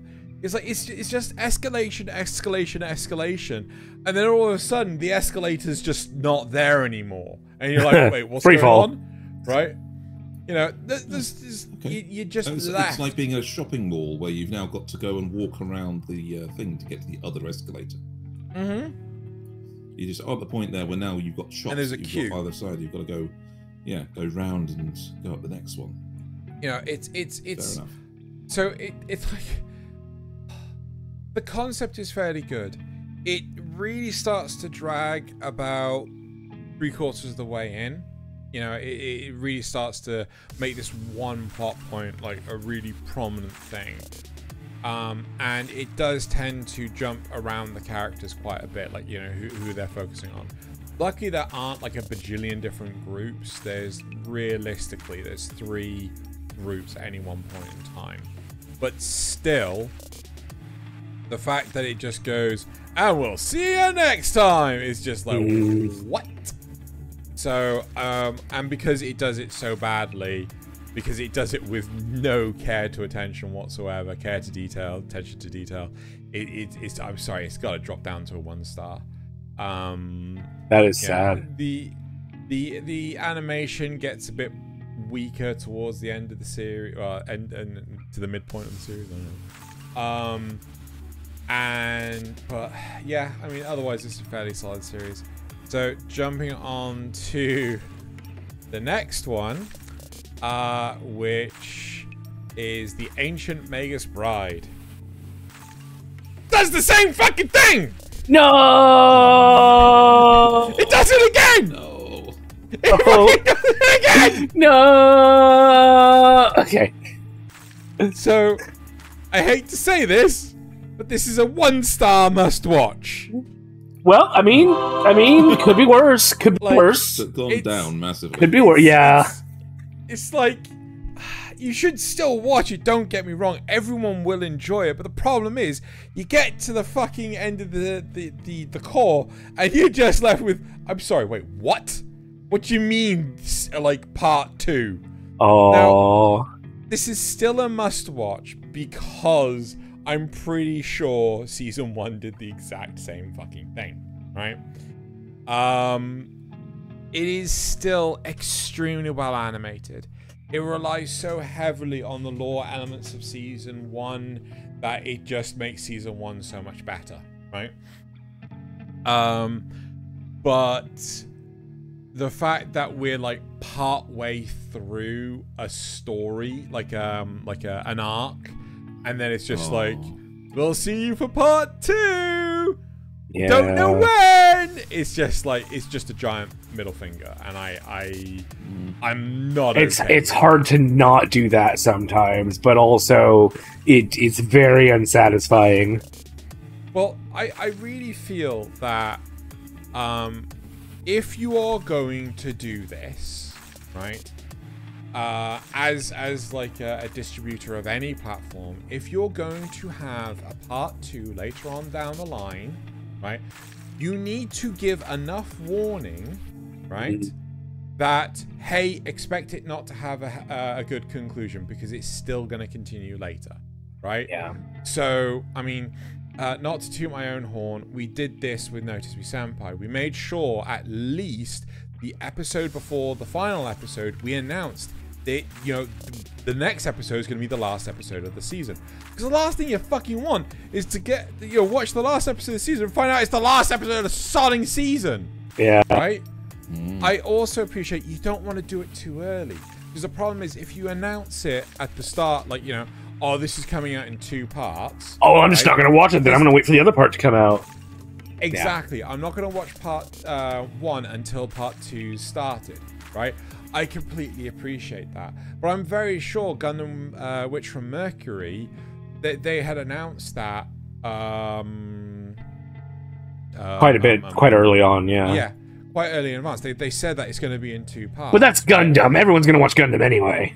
No, not necessarily, right? But the whole point is that it's respecting the audience. But because if you don't do that, like, I mean, granted, they could have done it and we just missed it. But, like, it does feel like, oh, you sons of bitches. That's like I'm trying to. I feel that we're mostly noticing these because of how many times a season has done it to us this particular season. Oh yeah, this particular season has done a lot of sequel baiting. Yeah. At least Eden Zero had the decency to do its 2 cores continuously. But that's also partly because it it saves a lot of time and effort on animation with all the recapping. Well, in season 1, sorry, there's cars. Penis cars. That's bad for you. And they're nowhere near me as well, which is stupid. Anyway, sorry. The problem with this week is that it was Dead Mount Death Play, it was Ancient Magus Bride, it was Heavenly Delusions. All 3 of them pulled this, and it was just like.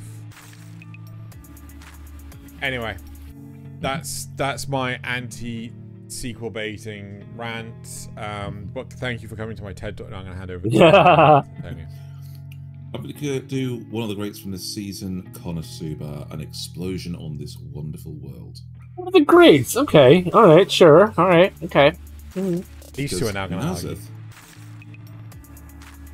Uh-huh. What? Oh, I think we've lost him. Nasuth gave it a 5-star acquired taste last time. Yeah, this time it's I gave it a 4-star acquired taste last time. No, you did 5-star. No. Anyway. Unless I changed it. I might have changed it. I'm going to put it up 1 to a 1-star must watch. Because what they do with this is absolutely hilarious to me.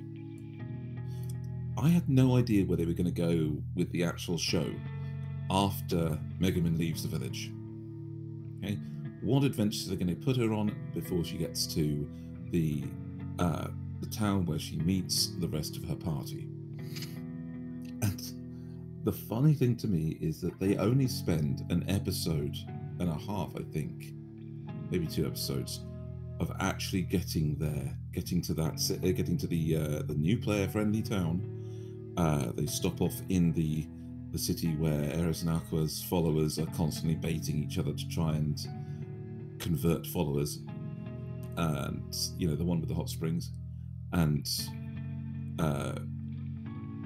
Megumin makes great friends with Eris's followers, and then they're both scammers. Yeah, they're all scammers. And they spend an episode getting to the next town via coach, with Union and Megumin having to... Megumin keeps baiting problems to happen. It's like, oh, we're in a large caravan. Of course they won't attack us, in a large group like this. Or... and no, I'll protect everybody, so it's absolutely fine. We won't get attacked at all. And so, of course, they get attacked every single half hour, it seems. Keeps hitting flags. That's the problem. She keeps hitting flags. Yeah, that's the one. She's hitting flags. That's the point of it. And then, the funniest thing to me is they then reach the town, and it's the things that happen before they meet Kazuma and Aqua, but from this perspective where you can actually see them in the background. They actually spend the last episodes going around the town, hearing about things like the arch priestess that can banish demons, because that's what she was granted on when she entered the guild, but not recognizing her because, of course, she and Kazuma had to do all those part-time jobs. Or like in the traveling scene, there's a fight going on with Megumin versus one of the demons that's following them, and they're all distracted by the light of Aqua descending to the realm, as she does in the first episode of KONOSUBA. So you see the last couple of episodes, you see the events of the first few episodes of KONOSUBA from Megumin's point of view, and they're completely unrelated. It just shows the world's big enough that without the main characters, there's all these things happening and all these events that Kazuma and Aqua don't even get involved in and don't even see. Okay. sorry, getting messages. I love the way that they've actually tied this into the main series and made it more wholesome because of it. They've made more adventures and they've made more explosions. Can I tell you why you're wrong? You can try. I don't know if you, but go for it. To me, so sorry, Xeno, did you actually want to say something, or is it you just wanted to pass on this message? It's just that. It's just okay, that. all right, yeah. To me, this could have been 8 or 9 episodes. Everything after Aqua's light shines down on the city of Axel just reminds me that I could be watching Konosuba instead.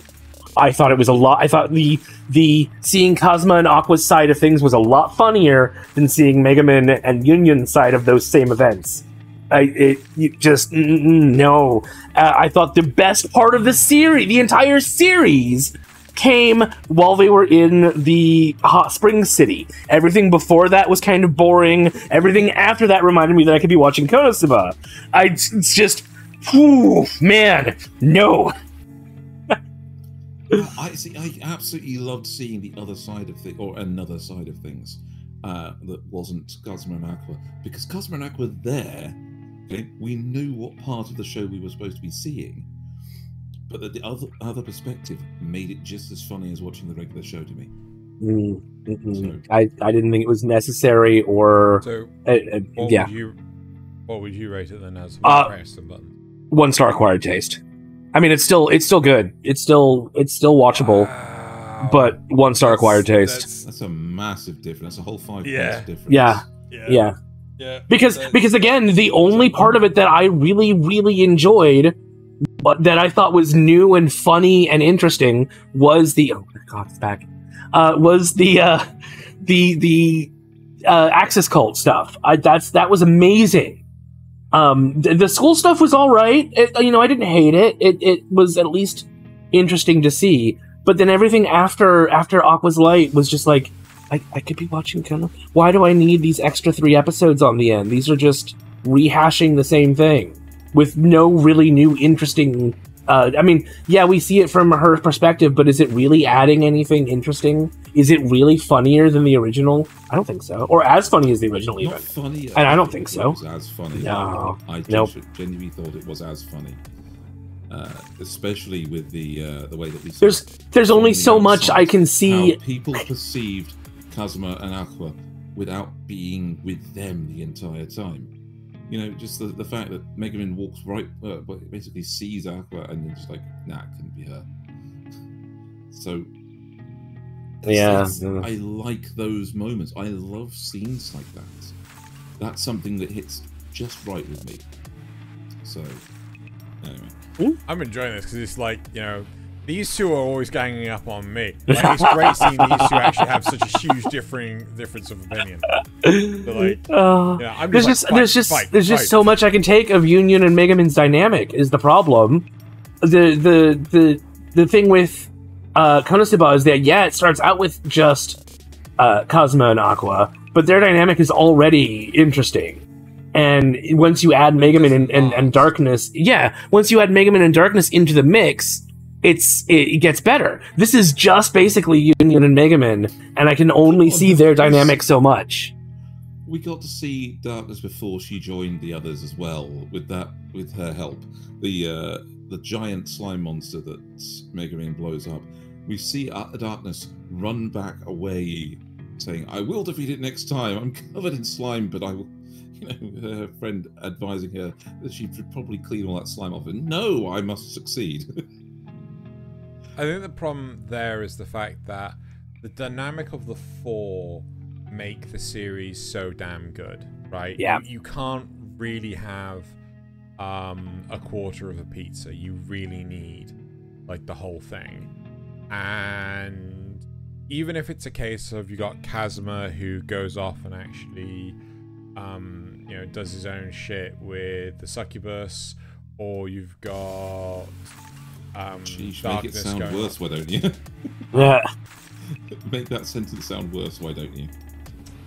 So when he tries to go have hanky time, and instead ends up nearly assaulting one of his friends. There you go, that's worse.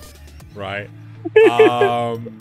So you have this interaction on a individual basis, and I think the only interaction you never really see is I think it's just Megumin and Aqua, right? You never see those two just interact, right? You see more Darkness and Aqua interact than Megumin and Aqua. And I think that I get where Nasuth is coming from. You know, it's all right to have this 1/4 of a pizza, but at some point in time you need that spice. And it's more like it's a pizza with crust and pepperoni, and it needs that cheese and sauce to go with it. Sure. And I think it's a simple case of, like, if they had other characters that were throwaway characters that you wouldn't see again at the end of the series, or maybe they're characters that you do see later on in the series that you don't realize had an affiliation with Megumin, then again that could work. But I could get where both of you are coming from. I have not finished it because I decided to focus on the others. You decided to watch 2 new things instead. Series. Yeah. Alrighty. All right. That's enough arguing. I guess. I think we need to. I see what everybody else has got left, and I think I agree with Xeno. Let's pick up Xeno's and and mine, and then we can go back to Nasuth. We can end on Gundam. Yeah, we will. Right. Okay. So I can pretty much summarize. I got a cheat skill in another world and became unrivaled in the real world to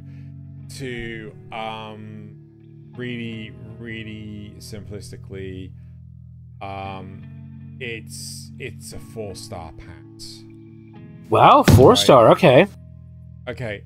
The quality of the animation is phenomenal, unless it's episode 11. Right? The quality of the animation is unbelievable, right? The world building is extremely well done. The start of the series is just impeccable, right? But that's where it ends, right? Because you would think that this character has more of a higher mission in life. He doesn't, right? Oh no. Oh no, does he open a shop? Please tell me he doesn't open a shop. No, he doesn't. He doesn't open thank God. Right? He doesn't open a shop. But he does things like he in this shot, he is actually filling in for a fashion model, right? Because he's so beautiful. He ends up playing a model for an afternoon, and because he's a minor, they can't actually employ him. They actually buy him gifts, which are like, you know, just a load of clothes, which was the whole reason why he ended up going there to begin with. Then it's just like there's a lot of ambling, right? There's a lot of like, well, what was the point in doing any of this stuff? It doesn't make sense.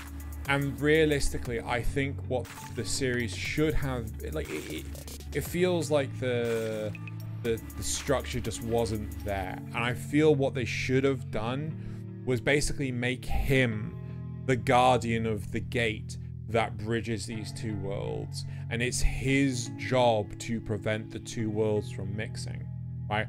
That would have made the show instantly better, but that's me writing the content for them, and I don't want to do that.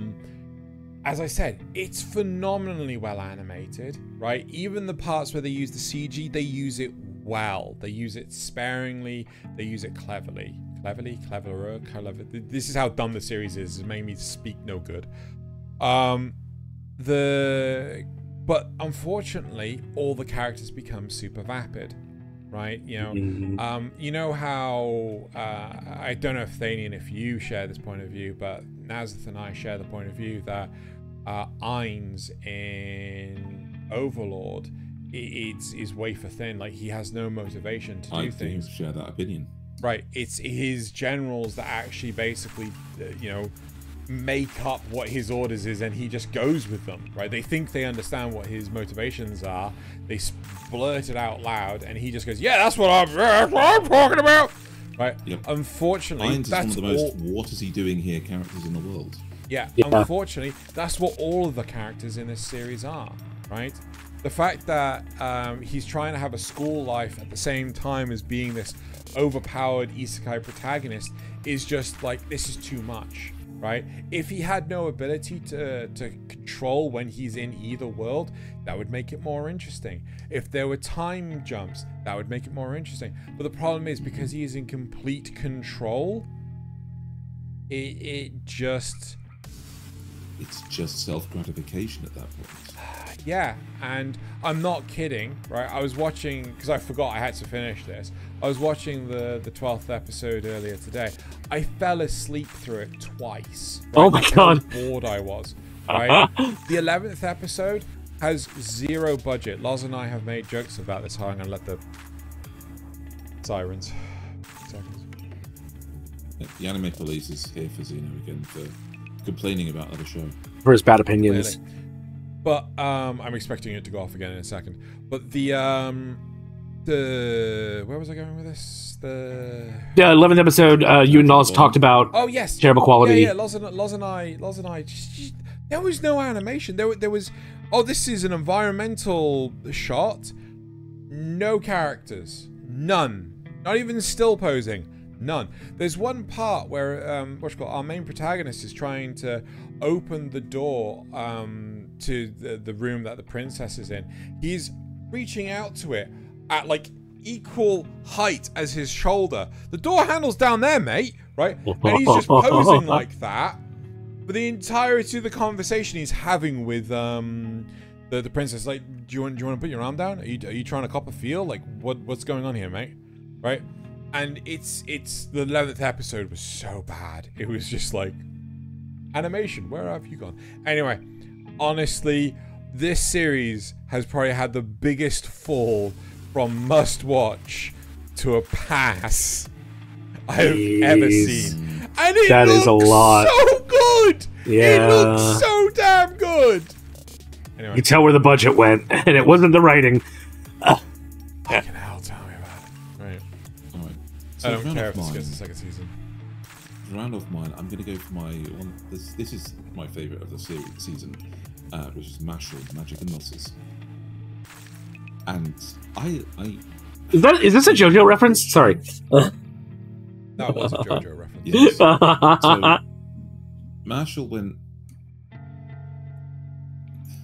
Mashle was a 2-star acquired taste last time, and it's gone up to a 4-star acquired taste.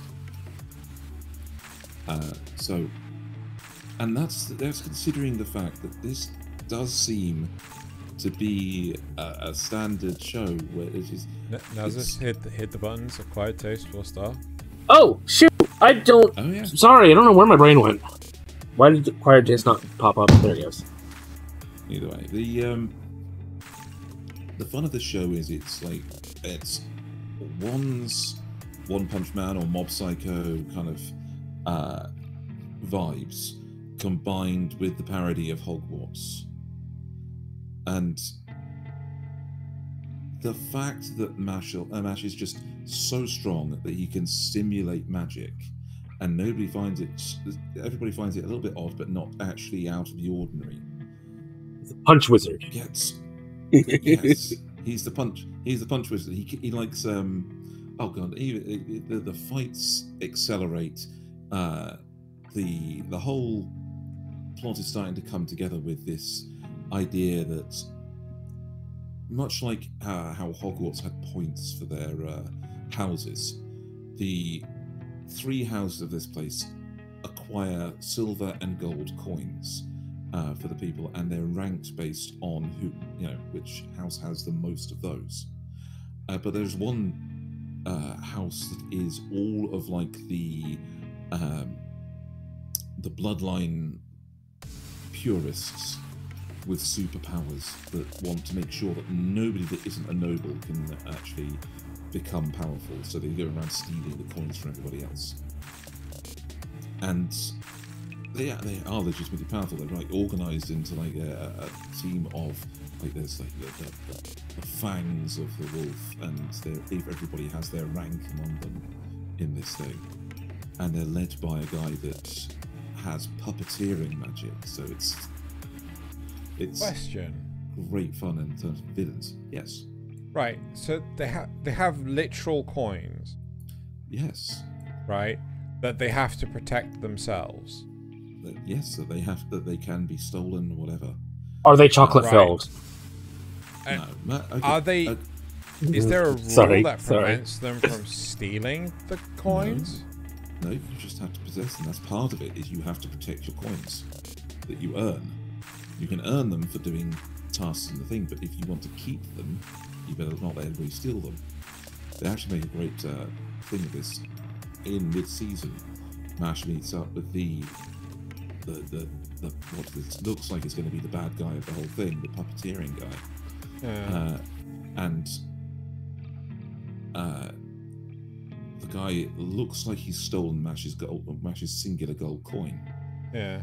And Mash does one of these things of, you know, his super strength and speed kind of thing, where he bites one of the gold buttons off a puppet and spits it at the gold coin that's being thrown to the bad guy, so that the gold coin bounces off and like hovers in the air for a bit and sucks it back into his mouth with his very powerful breath.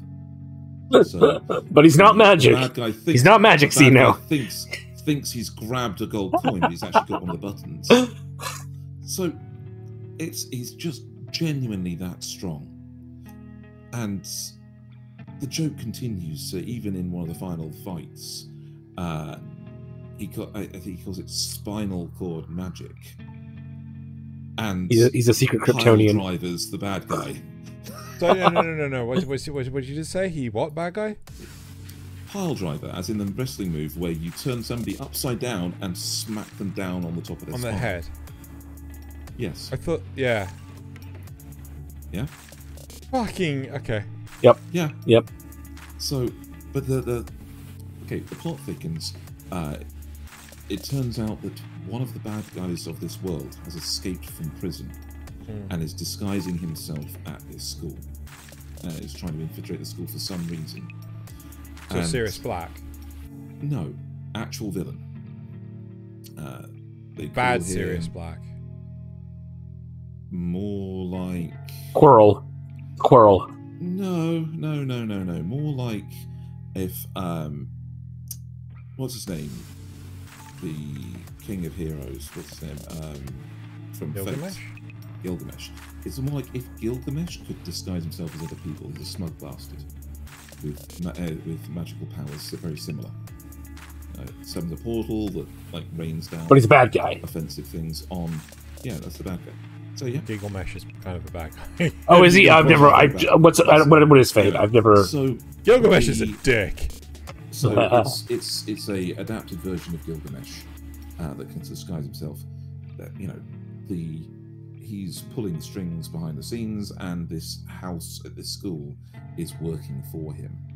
But Mash, using pure strength and the power of converting people to his side, as basically he beats them, but then actually treats them like human beings instead of like defeated foes, and so like makes a good impression on them. Combined powers win the day. The real treasure is the friends we made along the way.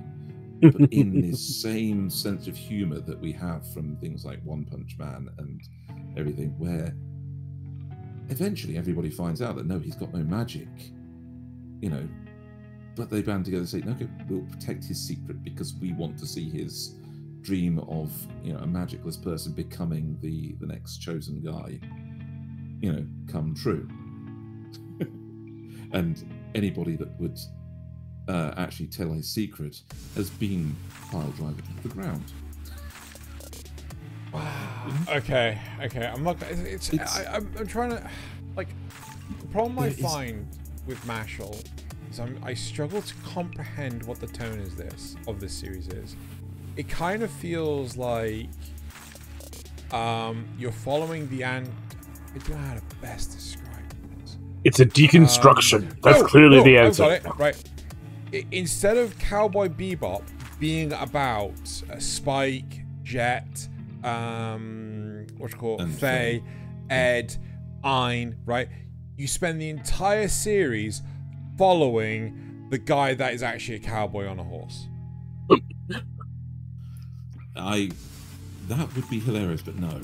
No, right. But that's the problem I have with this, because the rest is taking the attitude that one from his two different series brings out of a powerful character that is mostly deadpan, but is well-meaning and wants to get his goal done. I get that, right? MASH, I understand. I completely understand MASH, right? The problem is, I don't understand the world. Are these people trying to be legitimate, or are they being stupid? Because that is the thing. The world expands and does show that these people are trying to be. There is this whole thing of everybody's actually trying to succeed and become a proper wizard and learn these things. And there's an undercurrent of politics in there where, you know, people that are bloodline purists want to make sure that nobody else can actually become the next, government employee, as it were. This chosen person to ascend to the role of the ruling class, and everybody else is actually just trying to get by in this world where, you know, your magic power is everything. Maybe I'll give this another go. Like I just struggle to comprehend the tone of the other characters. That's my problem. MASH made perfect sense to me the entire time, but the rest of the characters were just like, what the fuck even, right? I get it. It's like that's why it's not getting, you know, anywhere into a must watch or anything. Like, one of my biggest bugbears, not to make this about Harry Potter, one of my biggest bugbears with Harry Potter was the point system that the different classes, the different houses had, right? Now, the idea that this is like actual gold you have to hold on to, I think is brilliant, right? That's a huge improvement, because it's just a case of arbitrarily assigning points to these houses. And I think the biggest cock tease of the entire fucking Harry Potter series was the fact that you had a tie of two houses, and then fucking Dumbledore turns around and is like, assigns one kid one fucking point, and then their house won. And it's just like, why are you deciding this now? There should have been a fucking limit on this. This is like, you know, you're being a dick. You are just being a dick to the other school, right? Like, this is anyway. It's because he's Dumbledore. He can do what he wants. He's Dumbledore. Okay, you've got to think on that one. There is this whole thing of so they're in a really ambitious, but they're also getting really, really favorited by all of their teachers. The teachers are on their side. So, yeah. Anyway, in this one, you earn silver coins for doing things well. 5 silver coins makes a gold coin. If you get a gold coin in your first year, you're exceptional. Right. Okay. So, in their first year, the other house has like 15. They have 1, and the other house has 1 because they keep getting stolen. Right. Okay, then, cool. Right. Should we move on to our ultimate show? Yes. Right. Okay. Not the penultimate, but the ultimate. Then we'll talk about the previews. Right. Oh God, this episode's gonna be gigantic. Okay, even though there is one thing at the end that I really hate, this is still a 5-star must-watch. It is really, really good. It is. I mean, you know how I was at the beginning. I was kind of like, oh man, I hope this school stuff doesn't last. The school stuff is really boring, but you need that. You need that foundation for when it stops being, what will you do when you graduate? And it becomes, are you going to survive? You know, you need that to make it have a bigger impact. You need that slow build to everything. Just, oh man, everything goes to hell. Out of interest, Thaylien, how far did you get? I didn't get past episode 6, and Oh, do you want to mute yourself? The shows, and I'm busy. No, it's fine. I'm fine with you guys spoiling this for me. So, okay. I'm going to watch it anyway. There's nothing you can spoil that I would not watch anyway. So, avoiding spoilers and probably Nasuth, you may want to hide your notes just in case you spoil something. I'm pretty sure I stopped. No, honestly, I'm fine. Okay. I'm so fine. I think yes, I don't 100% on board agree with Nasuth that this is a 5-star must watch. That's fine. I think if you are a mecha fan, if you're a sci-fi fan, if you're a wartime fan, I think that this is a 3-star must watch, right? I will elaborate. But if you don't like any of those genres, like, I think the problem is it falls into an acquired taste, because like there are so many people that don't like sci-fi, there are so many people that don't like mecha, like they get turned off straight away. Personally, I do agree with you, right? I think they should watch it anyway. I think out of all the Gundam shows, this is probably one of the safest bets to get people on board to mecha shows, right? You know, so I agree with you there. The reason why I drop it from 5 to 3 is this screams to me it needs at least a 3rd core, right? It would be nice, 12 to 13 episodes, because so typically a Gundam series is 4 core, right? I'm not even sure where the term core came from. I've only heard it recently. It's French. I don't know why they use it, but might be like encore sort of thing. You know, so yeah. But or could be just that there are core plot points. No, it's COURS. It's COURS. Yeah. Yeah. Oh. So maybe it's a course of episodes. I don't know.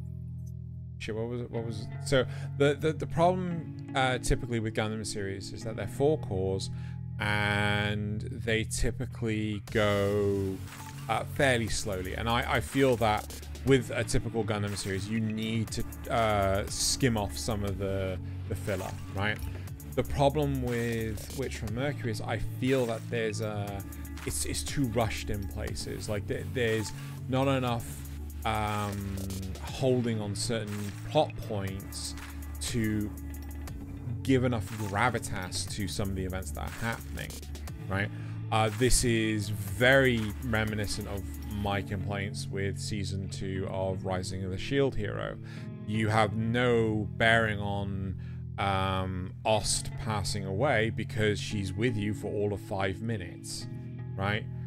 And though this is nowhere near as bad, I personally think Witch from Mercury could have done with another core. I mean, you'll get no complaints from me. I would love more, but it definitely does accelerate too. Not quite to Gunbuster levels, but it does accelerate.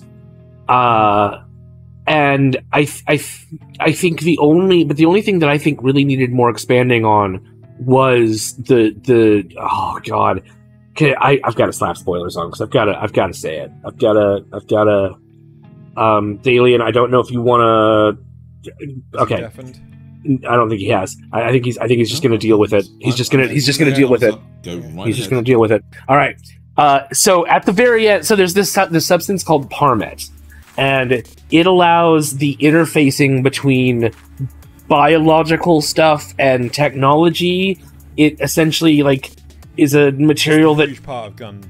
Yeah. Gund format. Yeah, but it's a substance. It's like a material like they found and mined, mm-hmm. and it allows information transfer, which is whatever.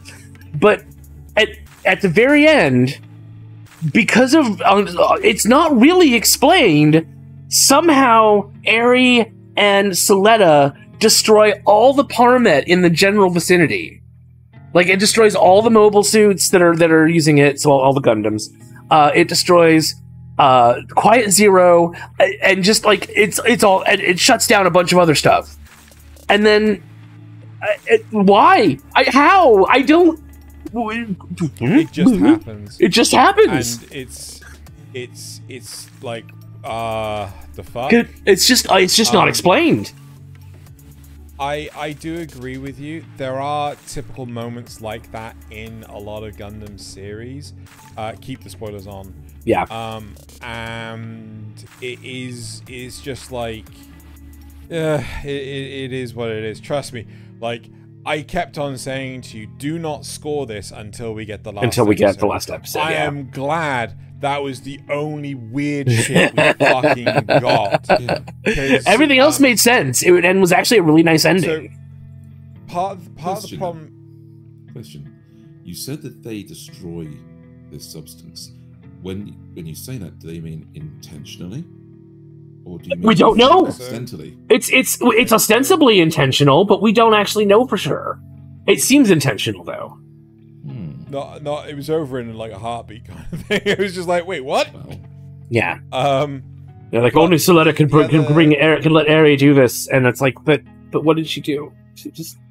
But there was another thing that I like. It's basically, an elaboration on more of the grander politics of this Gundam setting, because like the problem I have with this is the fact that, you know, there is more than just the Benedict. Is it Benedict? Benneret group. There's more than just this one group. We see like the police force, which I can't remember. That's the one we see really the least of until like they really only start in at the very end. No, that's not who that is. You then have another group, right, that you only see for the last 2 episodes. Right? Yeah. It's a little more than 2 episodes, but yeah. Pretty sure it's only 2. I don't remember. Tops 3. Yeah, right? it's very near the end, yeah. Yeah, but like it feels like they needed to have this, like if you ever watch Gundam Wing or something like this, you have Zex Marquis. What was his real name? Something Peacecraft. What was his name? I don't remember. I only remember really in a Peacecraft. Yeah. But that's you know, beginning with M, was it? I can't remember. Melina Peacecraft. I don't know. I can't remember. Anyway. No, Maximilian or something like that. Maybe, but he basically creates the third faction, right? And that is like in the last quarter of Gundam Wing. Yeah. Right? So he basically kind of double crosses Trays, if I remember correctly. Double crosses Trays, and then creates another faction within an asteroid, and is going to use that to effectively just kill everyone on Earth, and you know the colonies will remain, and so on and so forth. But here you have this third faction that seems to be working with Pale Technologies. I think that's their name, Pale. Yeah, Pale. so the idea is, yeah, but we don't really see any of that. Yeah, exactly. We see Pale maneuvering and stuff, but we never see this group until the very end. Yeah, and that's the problem. This is why I feel it needs that extra core, right? Mm-hmm. It's still like, and the best thing of all is, right, Tamino didn't live up to his namesake. He didn't right? kill them all. He didn't kill them all. It's like, this is what I mean though, because like, I was like, do not fucking rate this, because he is notorious for on the final episode just to kill everyone. Right? I'm still fine inferring a lot of that stuff that you know isn't explained. I would like it to be explained. Don't get me wrong. Love more episodes. It's just that one thing that like there's nothing to even infer there. You know, you can kind of infer that yeah, this group's been working in the background. There's some kind of military regulatory organization, but it'd be good to know more. Yeah, the growth of the characters has been excellent. Should we take spoilers off? Yeah, we can take them off now. Yeah. Right? Yeah. The growth of the characters has been excellent. Mm-hmm. Right? I'm actually proud of Soletta. Like man. Yeah. I mean, it's just like at no point in time did I feel that any one character was just a raging piece of shit? I don't think so. I mean, even the bad guys made sense in their motivations and stuff, yeah. Again, in Gundam 00... Sorry, let the sirens go past. Right, so in Gundam 00, you have, like, this extensible Gundam faction, right? So, like, you know, it's kind of divided into... You have the main 4 Gundams, and then an additional 3 Gundams. But these additional 3 Gundams are just assholes, right? You know, they're just dickheads. They just fuck things up for the sake of being dickheads, right? They're not terrorists. They're not anything. They're just hooligans. They don't have any proper drive. They're just thugs with guns, right?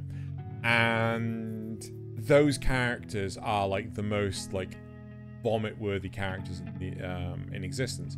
In Witch from Mercury, I don't think there are any characters that are poorly designed, right? I think there is a significantly smaller cast, which really limits like their ability to play around with things. But there are definitely characters we know less about than others, like some of the background characters in their group. But we know enough about them to know that they have their people with their own dreams and desires and all that too. Oh God, right. Actually, one criminal point for the whole series: the prologue, right, should not be optional. If you have not seen the prologue, you have to fucking watch it, right? It ruins the series if you haven't watched the prologue. I did that to a friend, and I completely... I had to, like... I'm really sorry. I know we're, like, halfway between the 2 seasons. I've got to show you the prologue, because, like, this is fucking really dependent on it. Yeah, it is. So, oh, man, is it ever. Right. Fucking brilliant series. Fucking brilliant Gundam. Fucking brilliant job actually having a main female Gundam protagonist. Yeah. Mm-hmm. Yeah. That's how you do a good, strong female protagonist. Yeah, it doesn't like... And a strong female villain, well, quote-unquote villain, too. I mean, yeah, just... Oof. So good. Strong female Char. Yeah. Yeah. Antagonist, that's a good one. Right, shall we do the previews now? Oh, yes, good point. Our previews for this coming season. Yeah. Do we have a thing for this, Nasuth? Yes. Is it that? And I believe this. Yes, there we go. So let me just make that visible to us as well. Yep, there we go. All right, cool. So I've checkmarked the ones that we've or not checkmarked, but highlighted the ones that we are talking about specifically. And the first one is Psalm 100, a bucket list of the dead. Well, I think ideally, because we're obviously over 2 hours on this, I think you want to just talk about your best. Through these are the ones that I'm particularly interested in, and I'll talk about the top one. And then I recommend that we all do this sort of thing. Yeah. So without talking about the sequels, because I'm definitely interested in Horimiya, I'm definitely interested in Jujutsu Kaisen. Fuck, I'm definitely interested in Mushoku Tensei. Right.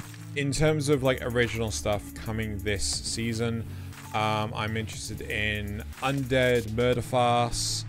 Yeah. There it is. The Dark Gathering. That was right up here. Yep. The girl I forgot. The girl I like forgot her glasses, which is there. The Masterful Cat is depressed again today, which we actually spoke about briefly during one of the news segments. And I'm like, yeah, I'm definitely. Oh, it looks so cute. But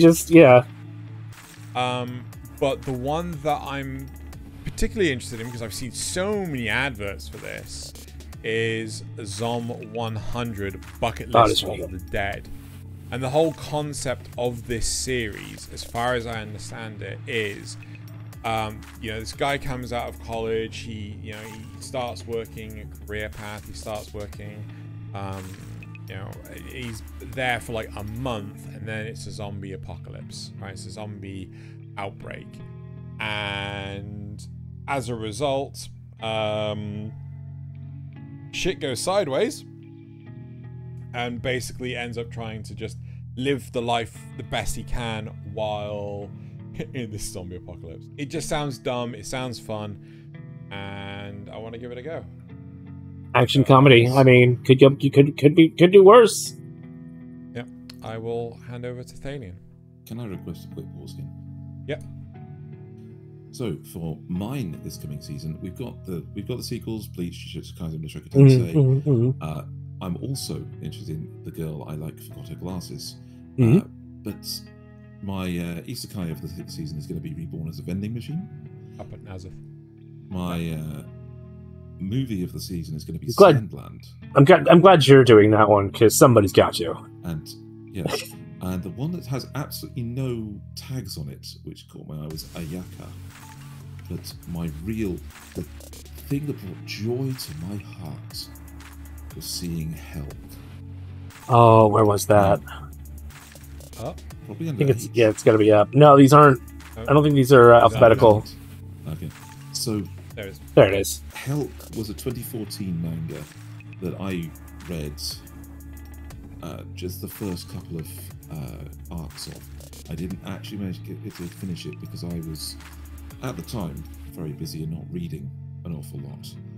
So I don't actually know how that ends. But from everything I read of Helk, just hit right. It's a situation where the Demon Lord was killed by the fated hero, but then the hero was killed, and his brother Helk is blamed for the murder. And while the demons are holding a great tournament to find their new demon king, Helk is actually one of the competitors. And he is a proper himbo.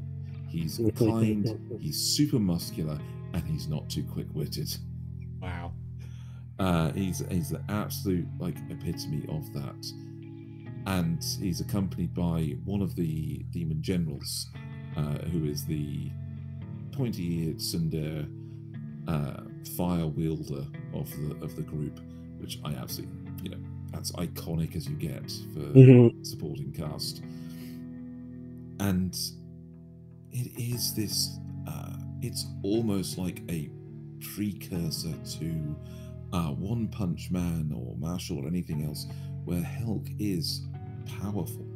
He's strong. He is a hero. But he doesn't want to help out the humans anymore because of what happened in the situation that we just described. And that's explored, that's gone into over the course of the manga. But, we discover it almost organically as our supporting magic user is trying to find out just what exactly is driving this giant muscular man with the kind face. What caused him to take part in the tournament? What's his motivations?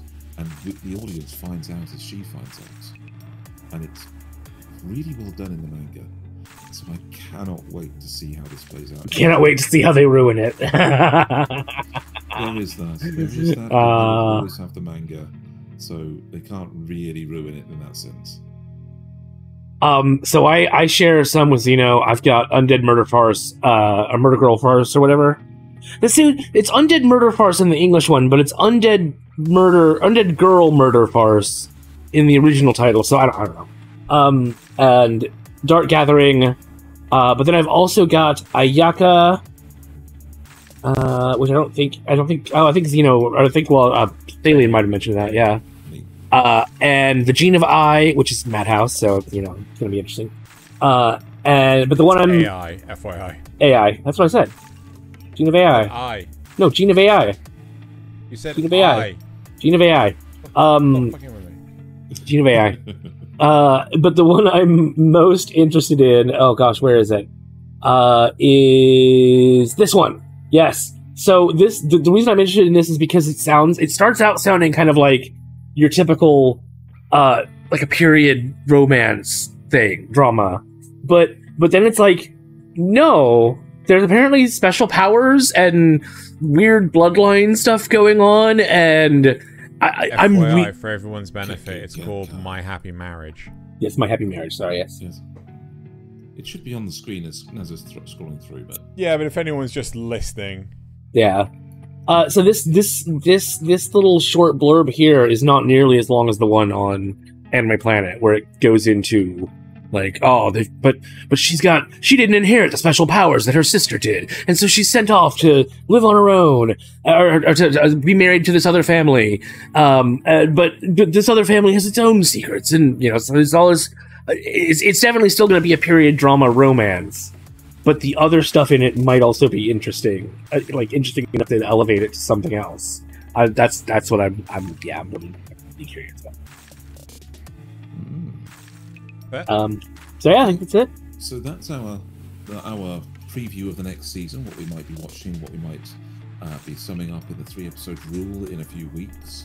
So look forward to that, everybody. We will recommend you shows based on what we think of them in that. So many more than just those groups. Oh, yes. Yeah, those are just our top picks. More overlap this time. Yeah. Right. Okay, so let's move on to the spoiler questions. So Drewel says, before I start the spoiler questions, I just want to say thank you everyone for listening to our podcast so far. We really appreciate all the likes and comments everyone leaves on these episodes. We read every single one of them. Yeah. Coming back strong with the lovely thanks and yeah, he's bringing the classics back. Yeah. Yeah. All right. So we did appreciate your questions before. Google asks, what's the weirdest thing you have ever eaten? Bacon cheddar flavored desiccated weevils. Nice. You're fucking real? I'm for real.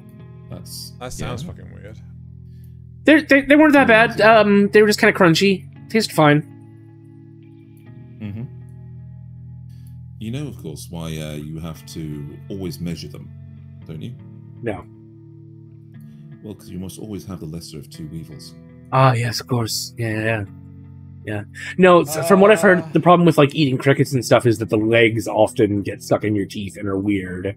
But with the weevils, they didn't really have any of that. It was just the body. So, yeah. Mm-hmm. Some good grub. Yeah, good grub. Yeah. Do you know? I don't think of Pineapple on pizza. fuck off. Fucking poison. Well, eating poison would be pretty weird. I honestly can't think of anything that's like classified as particularly weird. I could think of one for you. Go on. Occasionally, eating your own words. Oh. What? Has he eaten crow? Anyway, okay, so... Has he put his foot in his mouth? I can actually top yours, I think, Nasuth. Oh, really? My weird one is monkey brains. Ooh. Really? Served in the monkey head. Okay, here's a question for you. Why were you in an Indiana Jones movie? Is that actually safe? Yes and no. So it's a good way to get a prion disease. As long as the monkey head entirely is cooked, then yes, it's safe. Okay. Monkey brains. Have you ever eaten liver, as in like liver and onions? Yeah. Either of you? Yeah. You know the texture of that is an odd texture. It's an awful texture. It's almost, yeah. This is a lighter texture. It's like that, but not so squishy. It's fattier. The reason why I ask is because, like, can the human body distinguish the difference between the amino acids and basically just not allow the stuff to go past through the blood-brain barrier? No, it seems to be. Well, I didn't. It has to get metabolized at first, so yeah. Yeah. I didn't have any adverse effect from it because it's cooked, it's fried, it's got spices and butter and sauces on it. Yeah, I'd be more worried about prions than gamey. yeah. Yeah, and Yeah, it was a particularly rich friend of the family. My grandfather, God rest him, had connections with some very rich people over in Dubai. And when we went to visit over there, they tried to show off. How old were you at the time? 18. I love See, the hand. I know. It just It's not mine this time. Right. Anyway, yeah, right. I was like 9 or 10 when I Let's- had mine. Let's move on. So Nasuth Ocean asks, rate your fellow hosts from must watch to poop. Thaylien is a 2-star must watch. Xeno is a 5-star acquired taste. I'm fine with that. I would have gone for a 3-star acquired taste. No, Yeah, no, he gets all 5. You like that kind of thing, and Nasuth is getting a 2-star must watch. Well, certainly for me. Well, for me, Nasuth is a 5-star must watch over at twitch.tv/Nasuth. Oh, However, I don't know where we can find Thaylien apart from youtube.com/Kanpai Cast. Is that the only place? Well, you can find him. Must be a 5-star must watch. You can find him in your chat sometimes on when you're streaming. I can also occasionally be found in Notice Me Senpai. Is that true? That's True. Right. And then Nasuth Ocean also asks, what show this season could benefit from the JoJo Bizarre Adventure treatment? Mashle. Yeah, that I think would benefit from it the most. Oh yes. Because that I think you just couldn't take it seriously at any point. Then it just works. Yeah. Which from Mercury? I want that theme song kicking me off. Just when Mash is just tensing up to like do one of his muscle magic things. Yeah. Just kick him with a Yeah. Okay, so let us move on to what are we moving on to? Comments. Comments. Right. Section. First off, from the news, Stromber's Shell says, confirmed, new series of Demon Slayer is why I watched the news. Awesome. Zrugel says, oh my, you guys, it's gonna get very difficult to top that intro. That was when Thaylien fell in from off screen. Oh, yeah. Right.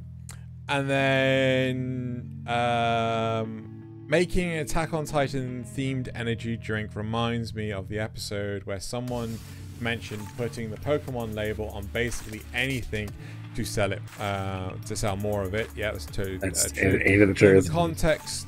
With the context of the Crunchyroll voice actor contract news, that's pretty crazy. Not sure why they feel like taking advantage, or at least putting people in a situation where they could be taken advantage of and not be able to do anything about it is okay. I don't use Crunchyroll as much anymore, and I'm kind of glad. I think the biggest problem though is it's all about the margin. It's about the bottom line, and if you can get away with not paying someone to do something, then you're gonna do it. Yep, that's just how business works.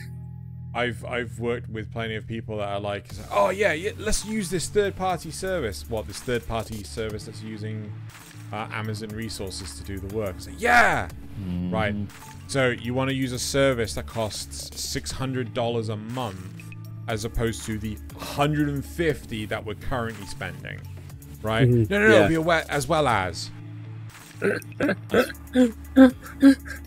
Speaking of somebody who pays to be here, I think that's just ridiculous. Right. So moving on to the cast's comments, Zrugel says, context being born naked.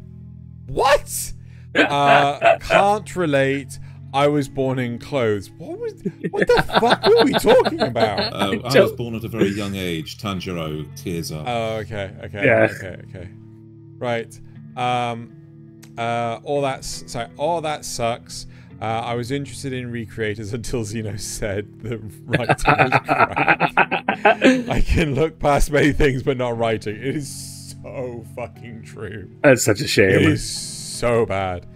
I watched Revenger recently, and I enjoyed it. Not sure if I told Nasuth. I don't remember if you did or not, but thank you. That's very good to hear. Right. I loved Samurai Champloo. It was and is one of my favorites. That should be one I need to rewatch. And mozzarella for the win. Why, we were talking about he asked what our favorite cheese was. And you guys settled on, or I think both of you settled on mozzarella. No. I feel like no, I said, he did. Niedermeyer. Yeah, something like that. Yeah, but you said mozzarella. Yeah, it's kind of like Swiss. And I said Munster. And then Strombus Shell would like to see us do another intro to anime or moment that ruined it episode. I'm down for that, right? I remember seeing Memories, Magnetic Rose. It was really weird until I realized that what was happening. And I feel like it needed more. I want to see see other crews getting trapped. I would like to know what happened after it blows up.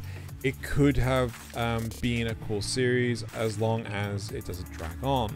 Sure, I'd be down for like a 4 to 6 episode OVA. Sure, why not? If I could make up a word, it would be Nellikak. Yep, good job. Right. And it would describe that annoying feeling of having something stuck between your teeth. Oh, you're a monster. Oh. You're a monster. You're a monster for putting that in my head now. As a thing, somebody actually did invent a good word at me. Okay, back in my Tumblr days. Yeah, well, kind of. They invented the word fukor, F-U-K-O-R. Okay. That's fuckor. But the feeling is when somebody calls you out on something that they should have no basis in knowing, but they're absolutely right. Oh. Okay, so in my case, a guy looked at me, just looked at me after saying hello. We'd known each other for 30 seconds, and he says, you strike me as somebody who likes Lost Prophets in their teenage years, but is feeling absolutely betrayed by them ever since their lead singer got convicted and can't listen to their music ever again. And I was like, you know me too well. Right. I could not talk to that guy for the rest of the evening. I just could not. Wow. And somebody invented that word, and it just described that moment. My cat's being a butt. Okay, there we go. Right. Now we're going to move on to the memes, aren't we? So, you should be able to find these memes, more of these memes on twitter.com/Kanpai Cast. It really depends on whether or not. I think the rate limiting is better now, but I'm not sure. It down. Yeah. Well, I know TweetDeck's still completely shagged. Yeah. But or you could go on to twitter.com. No, wrong. You go into the Discord, which is just linked below, and you'll find the memes there. Yeah, and that's basically it about that. So we're gonna move on to the memes. So right. Meme, please. You can't beat us. We have. Oh my gosh, cat. No, bad. We have smart, intelligent noblemen. We have a demiurge. We were just talking about this earlier. How it's not Overlord, it's everyone else. Yep, it's everyone else, Lord. That was not my fault! Not your fault! Who filled my head with dreams? Who drove me to train until my bones cracked? Who denied me my I'm really glad that you put this in. I nearly chose to. But yeah, this is like, yeah. As I said, the main protagonist has just the ability to understand the mind of a woman, and I just like, yeah, okay, don't lie. You lied to. A good manga, bad adaptation. Oh god, too true. I bet he's thinking about other women. How shonen can be perfectly fine just after almost dying in a fight? Oh my god. My brother. me a whole bag of chips of my own. So you can see him. You can see him in the background in the second panel. He's way back there. Yeah, glaring at her across the room. And another video. How it feels to chew 5 gum.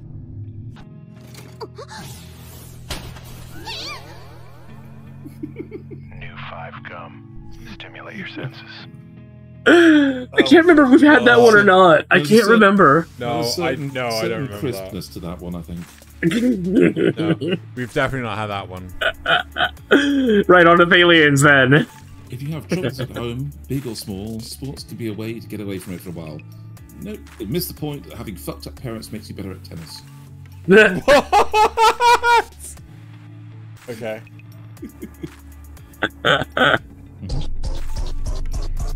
Shadow Wizard Money Gang. We love casting spells.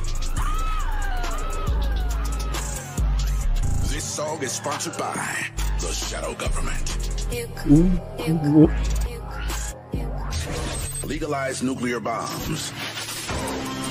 What? Messiah.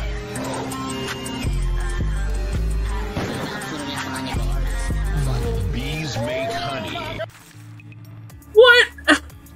What the fuck? That is some lol random shit. Everybody is far behind on memes. God, we're old. Far I'm the only behind. one that's up to date on new memes. That is some lol random shit right there. Money gang. All right, let's go to That's the 3. meme police. They're coming after you, Thaylien, for bullshit. What the hell is this? A classic. That's what it is. Oh, for fuck's sake. But even what? Ooh, Okay. Next. Okay.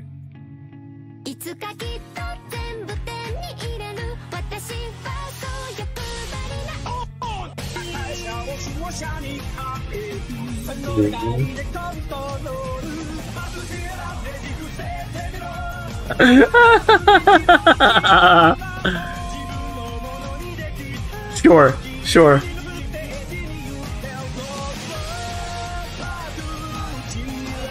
Okay. Before we get Okay. Before we get demonetized. Pull that one So back to then.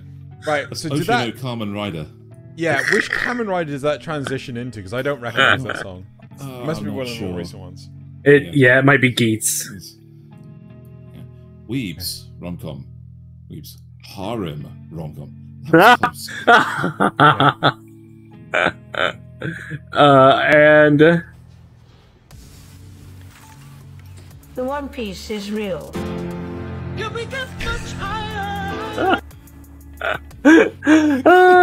the best use of AI generation. Okay. Alright, so my first meme. Hidden truck home looking for It's- at its next victim. Stares intensely. Looking at that vending machine. Anyway.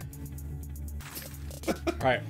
Oh god. Take, for example, death, war, Oshino fans supporting incest. I There skipped are so many of things these. in this world Oh, that God. humanity would be happy without. And I'm not kidding, right? So many of them. Volume. There's so many of these memes. There's the pro Oshinoko memes and the anti Oshinoko memes and the I want to stop seeing these Oshinoko incest memes and it's just like it's just so many. And doesn't Ah. right.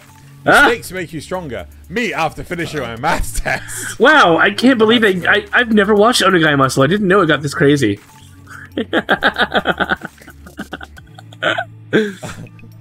The love of your life will appear in front of you unexpectedly. That's whatchamacallit, right? 02 from Darling in the Franxx. Darling with Franks, yeah. Okay.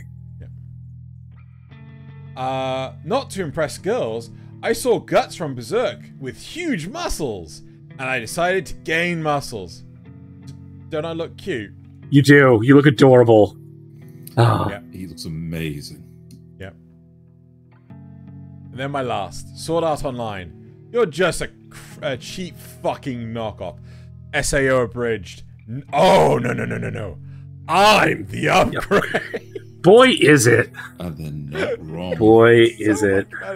It is so much better. I need another episode of that. That's it for the memes. That is it for the memes.